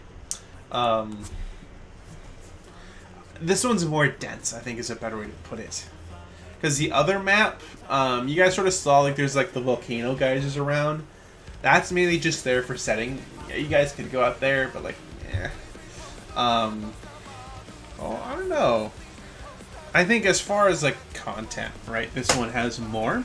There's a lot more. Well, the mines are... It's a much larger, but a lot of it's empty space would be considered just rock.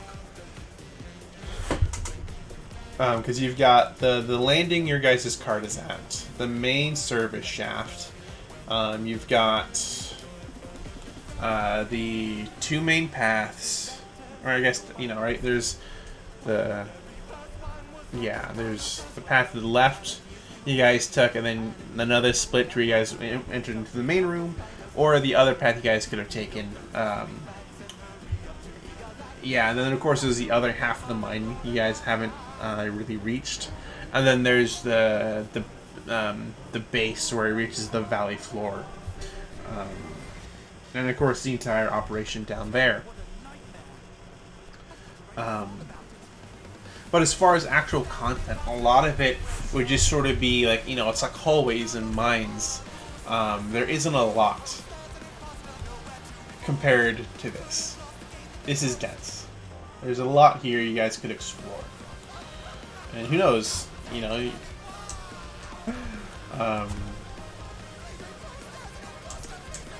guys could go like explore this too, right? There's plenty of things to see. And plenty of different routes too. But it's just my main issue with everything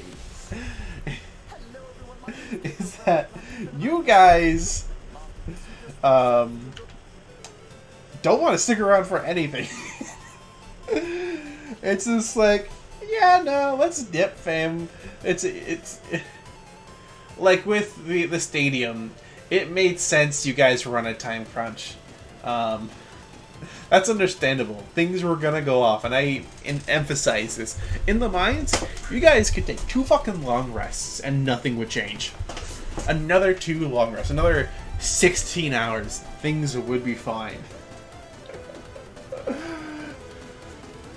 I'm gonna be real here. There's not gonna be any bandits that are gonna come up and fucking kidnap Igna again, because I've already done that too many times in this ring. But also, it's just whatever, right? You guys aren't on a time crunch. But you guys, like, I really wanted you to go into this, into the lava chamber, right? And gonna fight this fire giant, because it's gonna be introducing an aspect that's gonna be reoccurring, you know, later in the campaign. And you guys just like skipping over that. It's like, well, guess I'll have to find a way for you guys to come back here.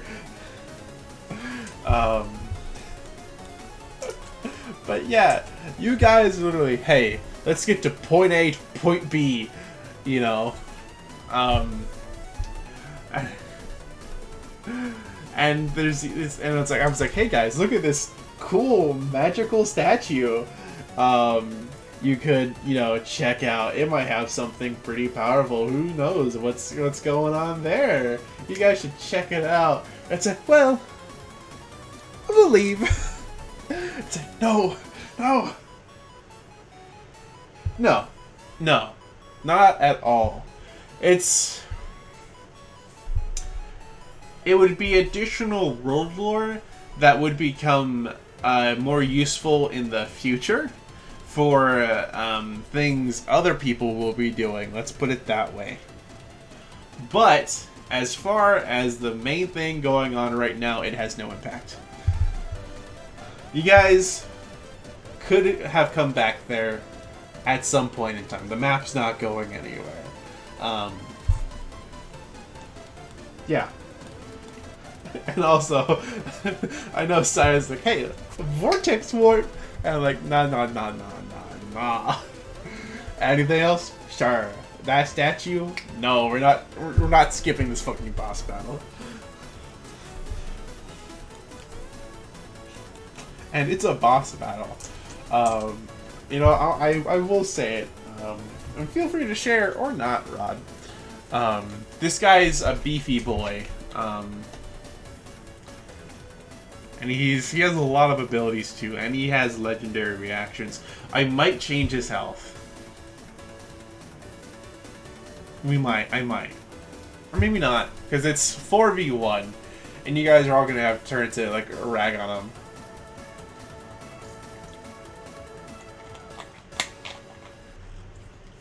Yeah. Well, too bad it's not a fiend.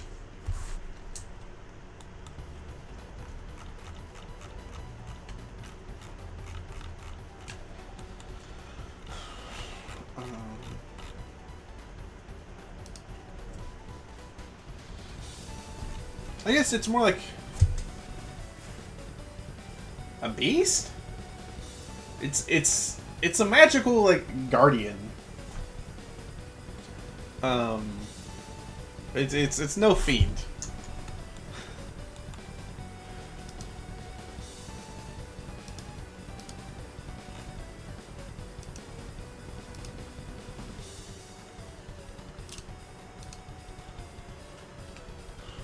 can only do 78s.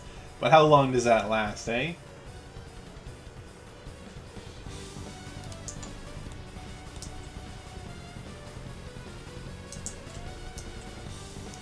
No, I like this table over here, this giant wood one.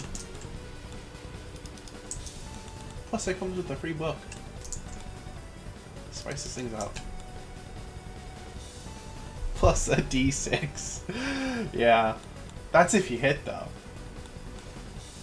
And this is a boss creature, so you will have to call if you want it to crit. But here, let me look at his abilities. Because I think for the most part, it's mainly just... I think it's in this sheet, if I'm not mistaken.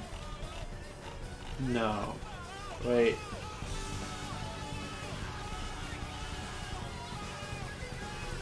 No, it's not in this one. It's in... It must be in this one then. Please tell me it's in this one. Please tell me it's in this one. Yeah, here it is, here it is. I need more debuff stuff. That's what I need. A lot of it's just attacking. A lot of it's just damage. This man... Don't make him have 25 AC. Meanwhile, you guys are there at 21.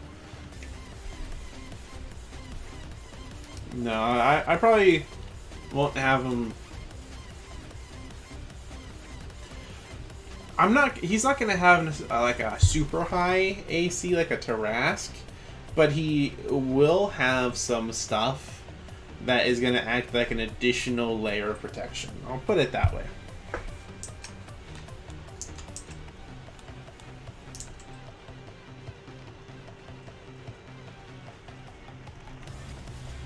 Furniture. It's wooden shelves.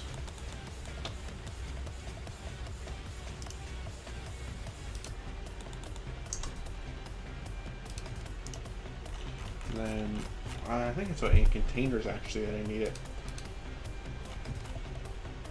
Oh fuck.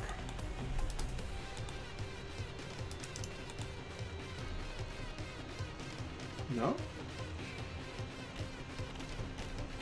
Wait, what's it in then?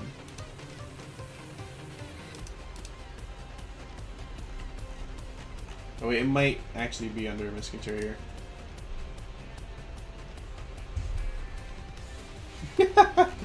Honestly, maybe. Oh, here it is.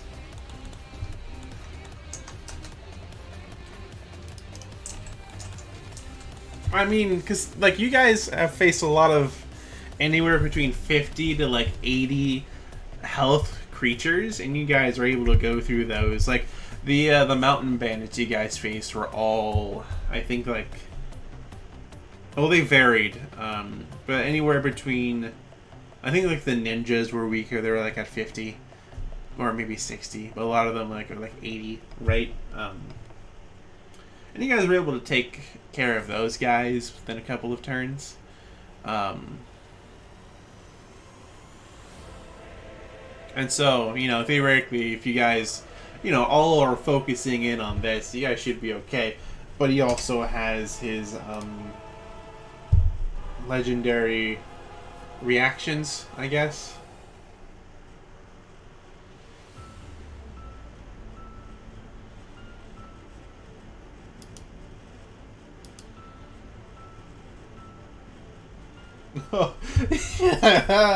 I forgot. He has this legendary reaction called Guardian's Promise. He can just use Counterspell.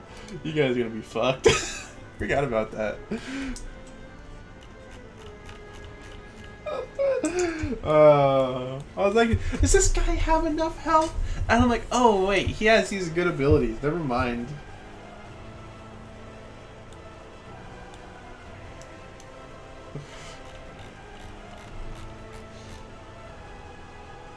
No. So, Rod, none of the player characters have, like, died. sure, you've gotten down a couple times, and you've been rolling for your life, but you haven't died. There will be something unique if a player character dies. Unless their body gets dropped into the abyss, then they aren't coming back. So like I said, like if you get blown up into a million pieces, it's going to be different than if you try to climb alongside here and you fall to your death.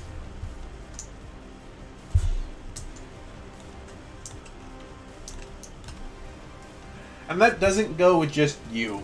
That goes with everyone else in the party. You saw where the bodies of dead people go. What do you think happens to the souls of dead people?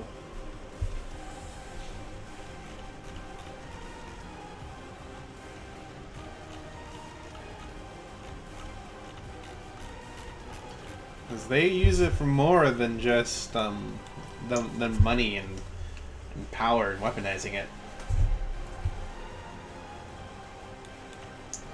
That's right. I need to get a chair. That's what I'm missing. I got a chair for this table.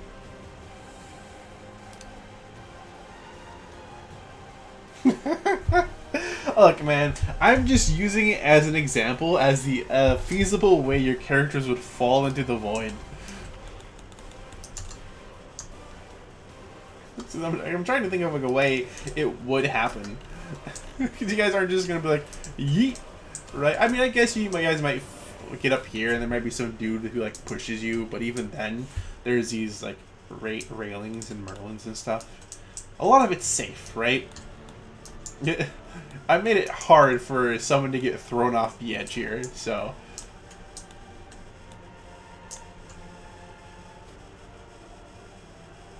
Yeah, look, I'm fine with you trolling for content if you want to throw yourself on the line, but just don't go into the abyss. If you want to throw yourself onto a fucking grenade and sacrifice your character in a way, that's perfectly fine. There's something that happens when people die. But for the meantime, between sessions, you will play a temporary character. Because the thing that happens isn't instant. It takes time.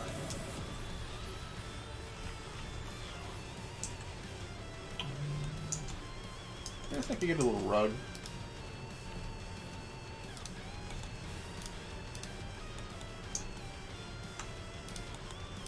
And I'm definitely curious to see how Gav's, or I guess, you know, Gav's character, Hector, would take it once he figures this stuff out. Yeah. Yeah. That's not throwing in for content. That's throwing yourself heroically. But, you know, you would get what I'm saying, though, right? Because don't tell him this. Don't tell Gavin this. But, you know, his entire reason he's here is to avenge his dead brother.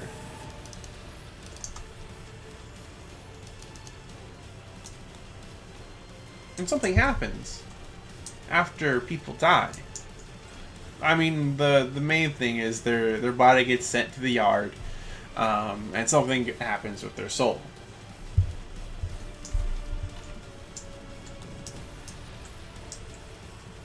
But, you know, who knows what happens to his brother's soul? Maybe it's still out there somewhere. Maybe you've already met him. Who knows, right?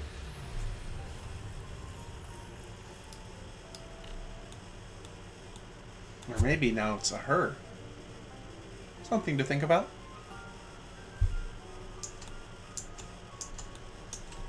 Or maybe you haven't even met them at all yet.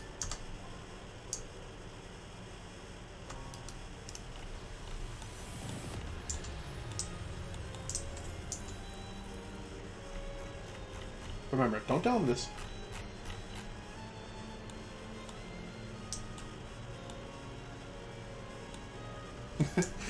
Yeah, that could very well be a possibility. Not here. I will definitely say that gun Maya has was well before Hector's brother died. Or rather, at the very least, the time frame between the two is so short, he's not in there. That's a thought too. Because, I mean, for the most part, that gun's loaded in lesser souls. But,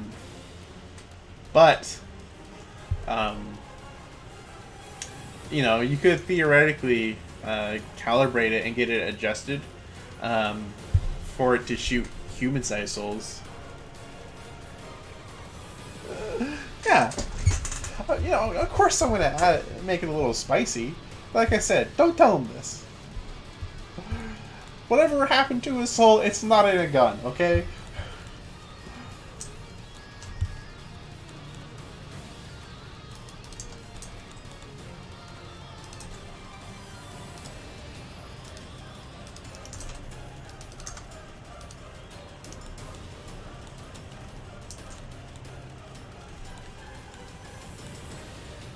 Yeah, I'm waiting like that.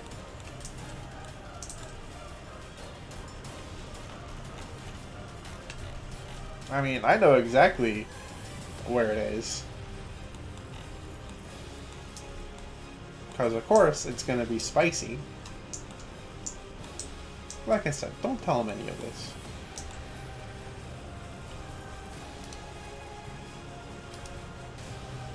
And, of course, too, you know, in, like, session 2, and I guess another session, or, you know, and in another session in Olstead, I did hint at his father being alive somewhere in the ring, so I like the coffin. No, I'm like, what? That's a pretty grim thing to say, but okay. I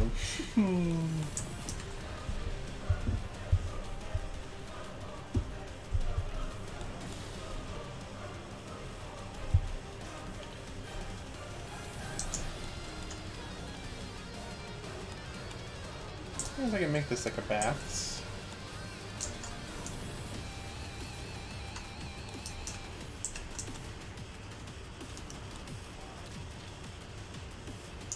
No.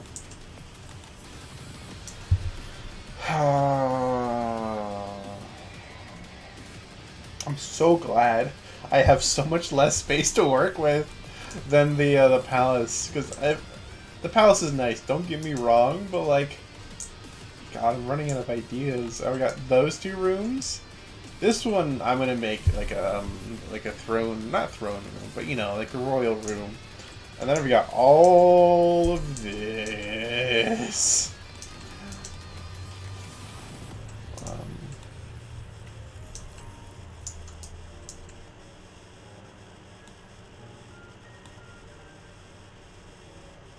So part of food, yeah, you know.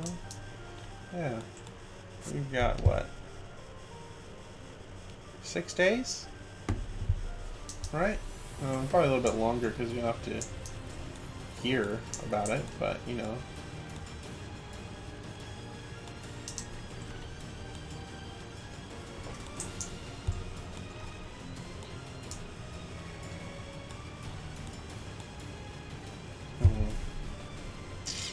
Going back to D&D.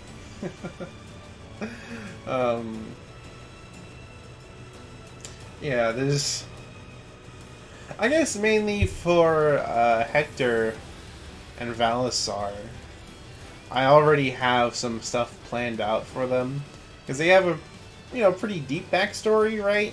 And then, you know, the other two, you and Maya, are just sort of like tagging along, and it's just like, how do I do, right? You know, how do I make this important for everyone? Because, you know, Maya, she has no connections here in Hell. is very light on the backstory outside of I'm a tinker and I got magically brought here type deal, right? And of course yours added on a little bit. Sorry, 5 days. I was my mind's still on the fact that today's the 12th for me, even though now it's the 13th.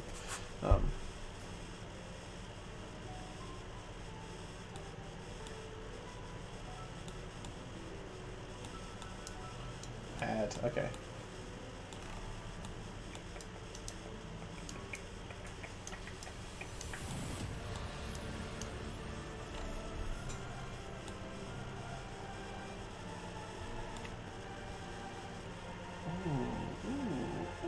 Ooh, more go. What time is it? No, we got time.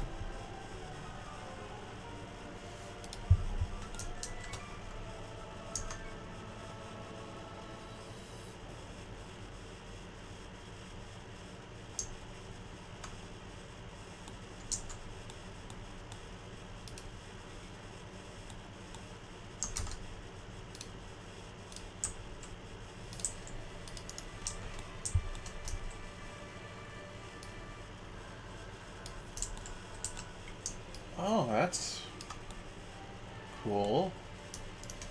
Not exactly what I was going for. I wanted to have a little bit more space, but you know what? We'll stick with it.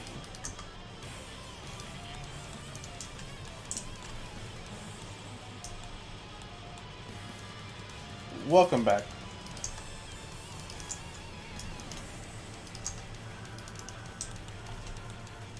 That looks pretty good. What if we did it like that?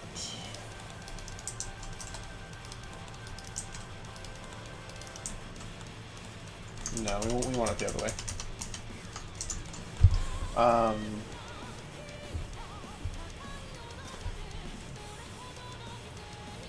But yeah, lore.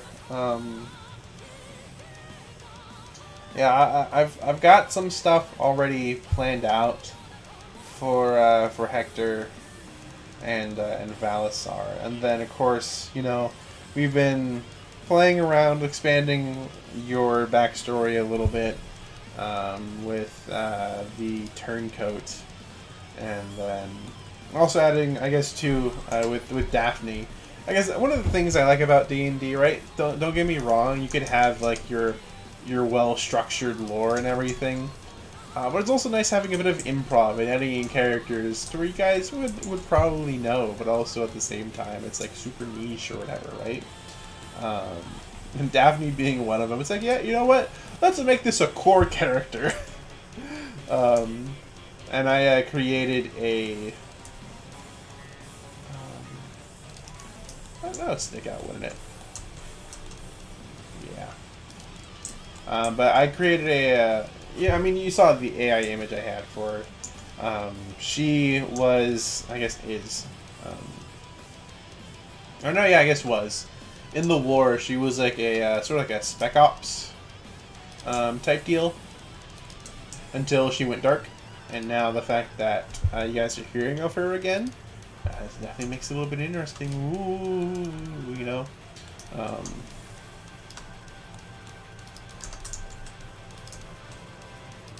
But yeah, I had some so the like, you know how there's like the Manhattan Project, that was the code name from the nuclear bomb.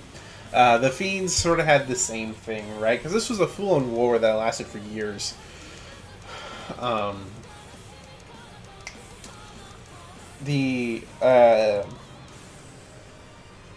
Vaguely think of it like I'm trying to think of a good way to put it. Think of Daphne like another mod of a different streamer you watch run. I think that's a good way to put it. You guys are in similar circles, but you guys don't really interact with each other unless you need to type deal. That's pretty much what her vibe was.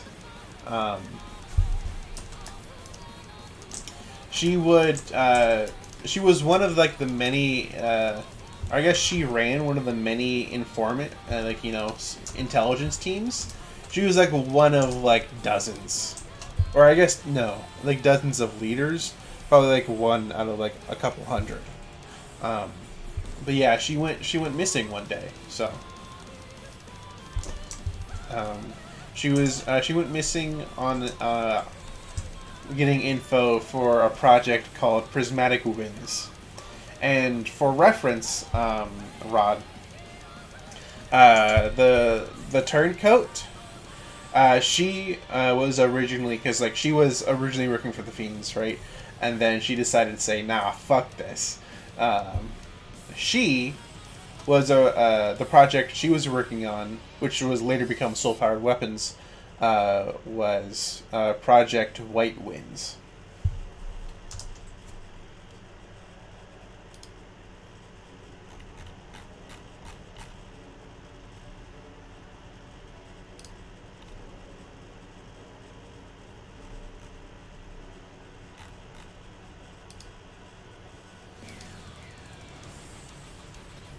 So who knows? Maybe whatever project prismatic, whatever that was, maybe this statue has something to do with it.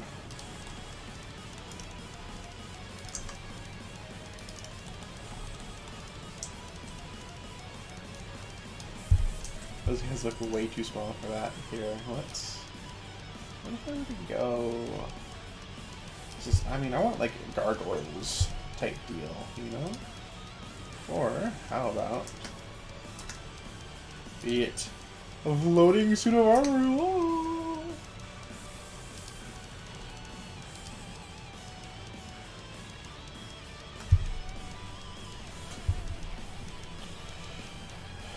Oh. Humanoid, human, halfling, probably. Beast? No, not beast. Yeah, no. Construct. Demonic. Dragon cult. Dwarf. Oh.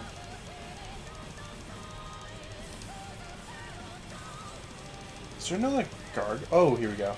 This guy. Yeah?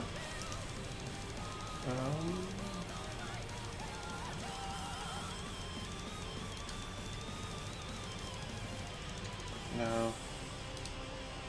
You guys are too small. Everything's like too small, man.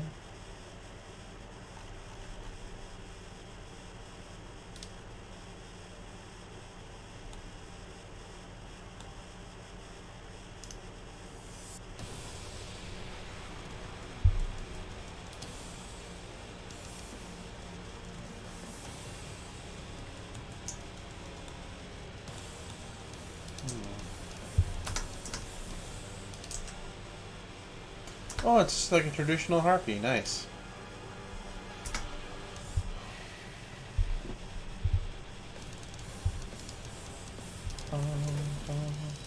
Hero Forge. Look at you, nerds.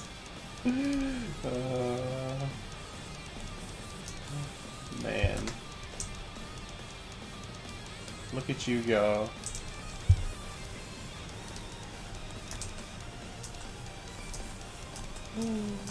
Sneaking around on the roof. Oh. God, this is gonna be so brutal being up here. Because there's just like no cover. I mean, I guess you could like, let's say you dashed over here, right? You could take cover in this little like alcove. That only holds one person.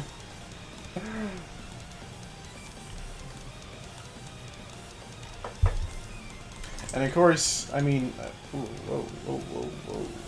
It does not like that. Oh, okay, cool. We'll just do that. You could jump off over to here, right? But your character, you know, that's a slippery roof. You'd be sliding down that. You can't stay on that, it's too steep. That's fine. I am the cover.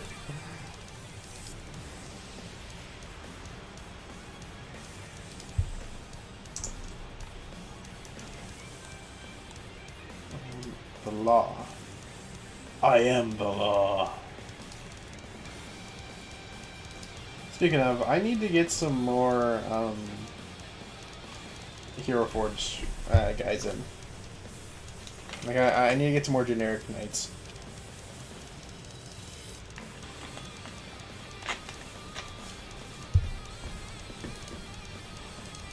Man, there's no like.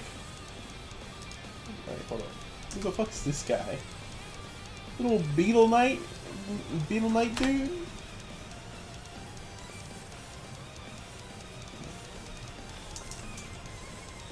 I guess we can go to here.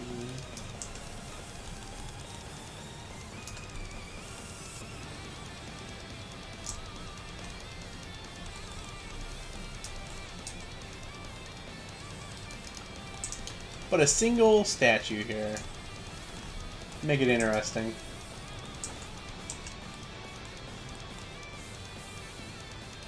I guess we can just put these guys here. Ooh, this is fine. Wait, what if actually instead? Ooh. That works out much better.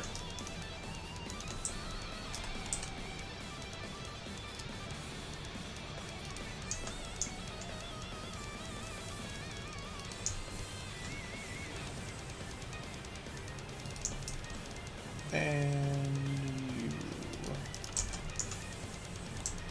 Perfect. Well, yeah, no, that looks way fucking better. Alright, you know what? That's...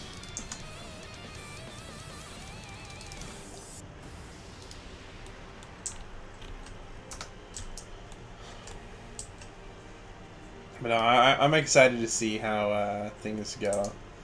Because, I mean, if you guys want, you guys could do this loud. Which means I could use all these guns.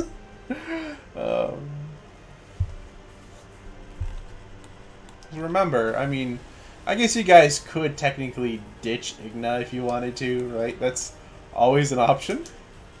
But if you guys want to get through here, you'll need Igna to go through one of these, and you guys could probably take one of these if you wanted, but or you could try to go in with Igna. Who's to say? But you know, the fact that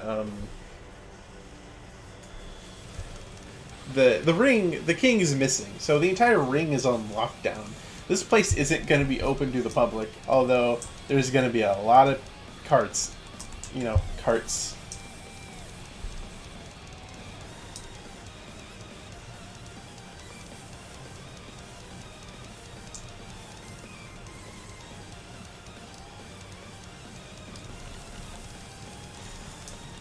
Technically ditching everyone on the cart with that?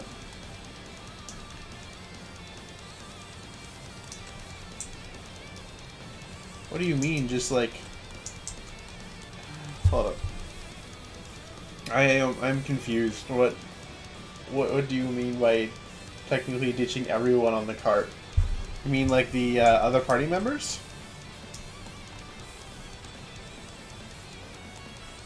Yeah. I mean, you guys have got to be honorable at least, you know?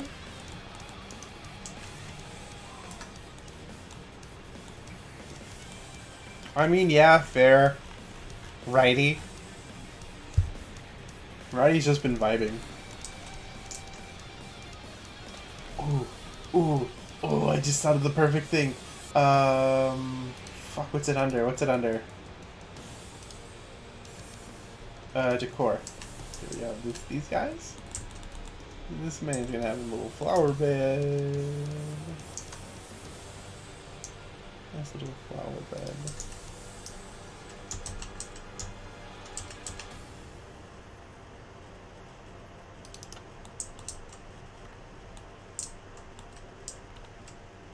Having 2 right legs. Yeah, and being supposedly dead.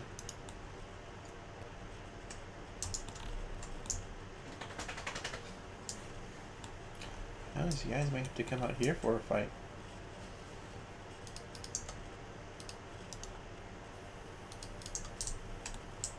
Adding this piece back simply so it looks better along the bottom.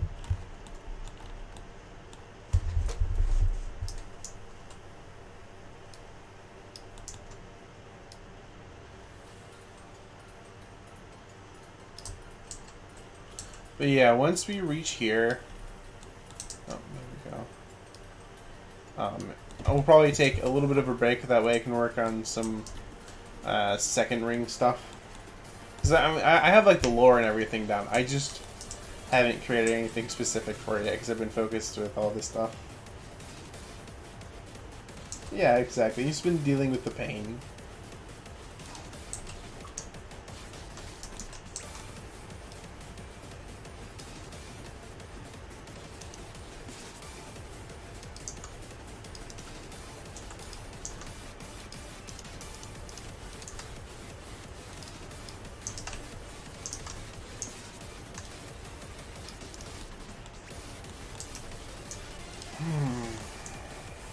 I guess we can do something like this. I don't fucking know.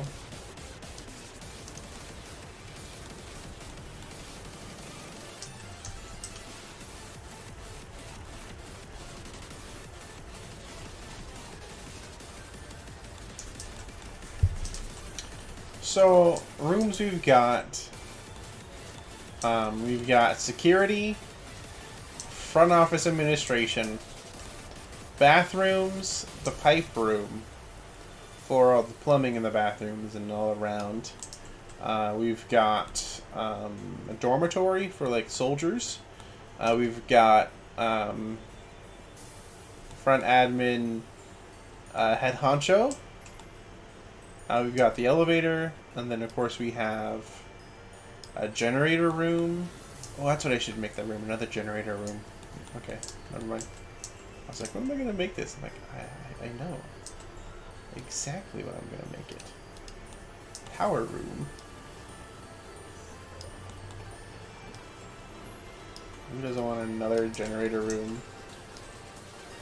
When in doubt, make it a generator room. Storage room is what it was before.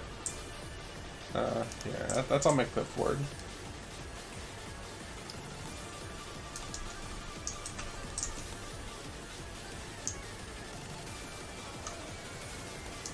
Perfect.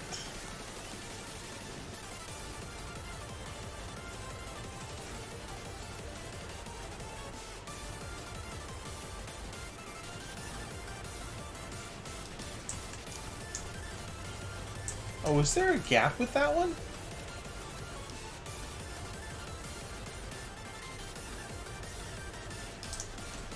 Ah, fuck, I never realized.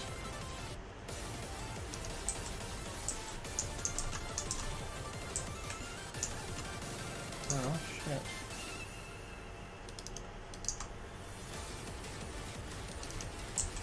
There we go. Alright. We've got generator room number 1 and generator room number 2. Actually, no, yeah, that's fine.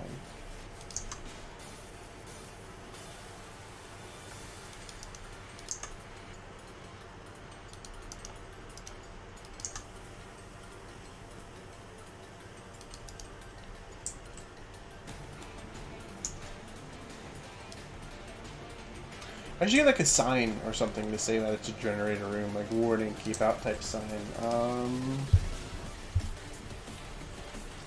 Signage. That's food.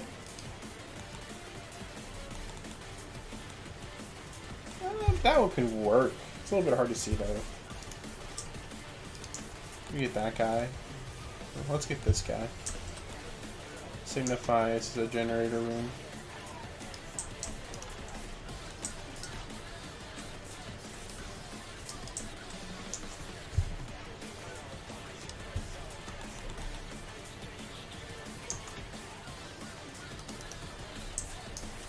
There we go. And then we'll have one more. There'll be a generator room for each wing. You've got the right wing, the central wing, and the left wing.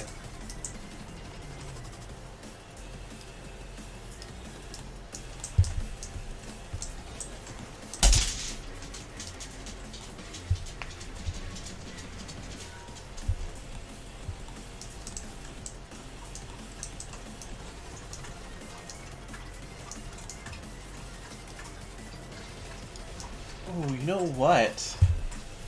Oh, that's a good idea. That's a good idea. Okay, I was like, let's make these 2 rooms right here. Storage.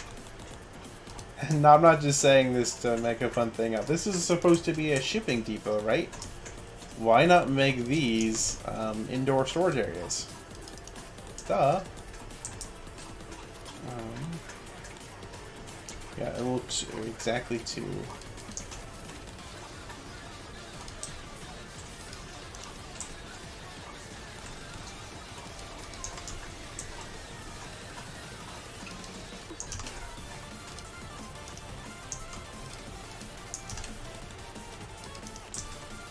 Fuck. There we go.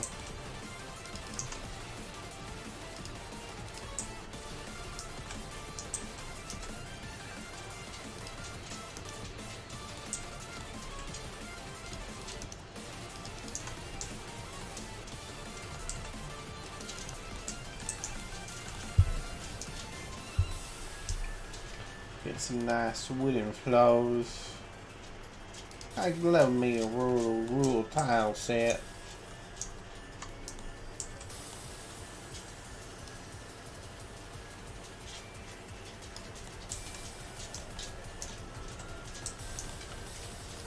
Nothing like some nice wood floors. Plus, it makes all these little one-bys look good when you can get in the pattern. Seeing as how it's just one row, ain't no one gonna know. Let's say select the tile. We don't gotta worry about that.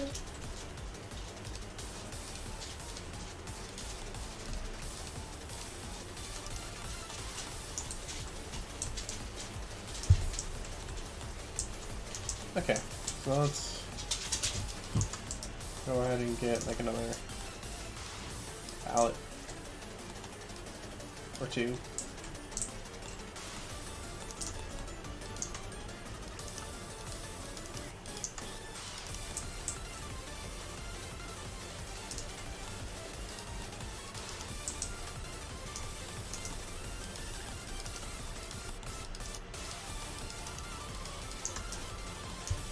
Okay.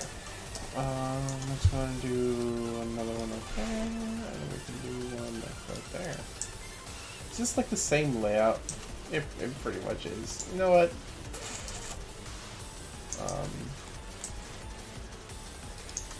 Yeah, we can move this guy over one. And move that guy there. There, it's not the exact same layout. Okay. Containers.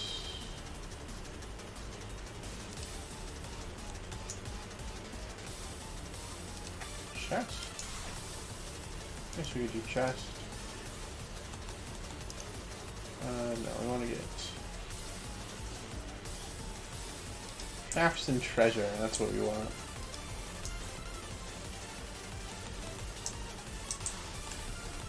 Oh, what? This one? I mean, yeah, so you guys got that, right? It's a nice little L shape. Same thing there, although it is a little bit more cramped, yeah.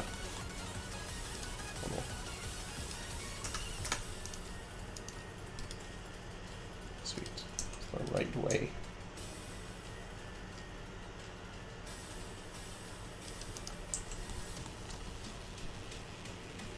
And then we add spikes!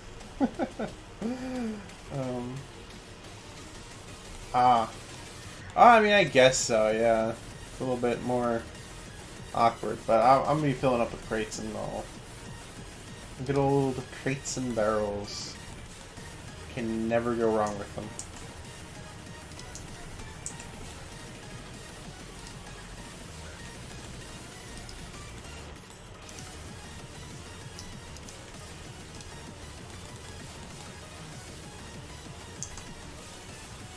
And godsend when filling up empty space.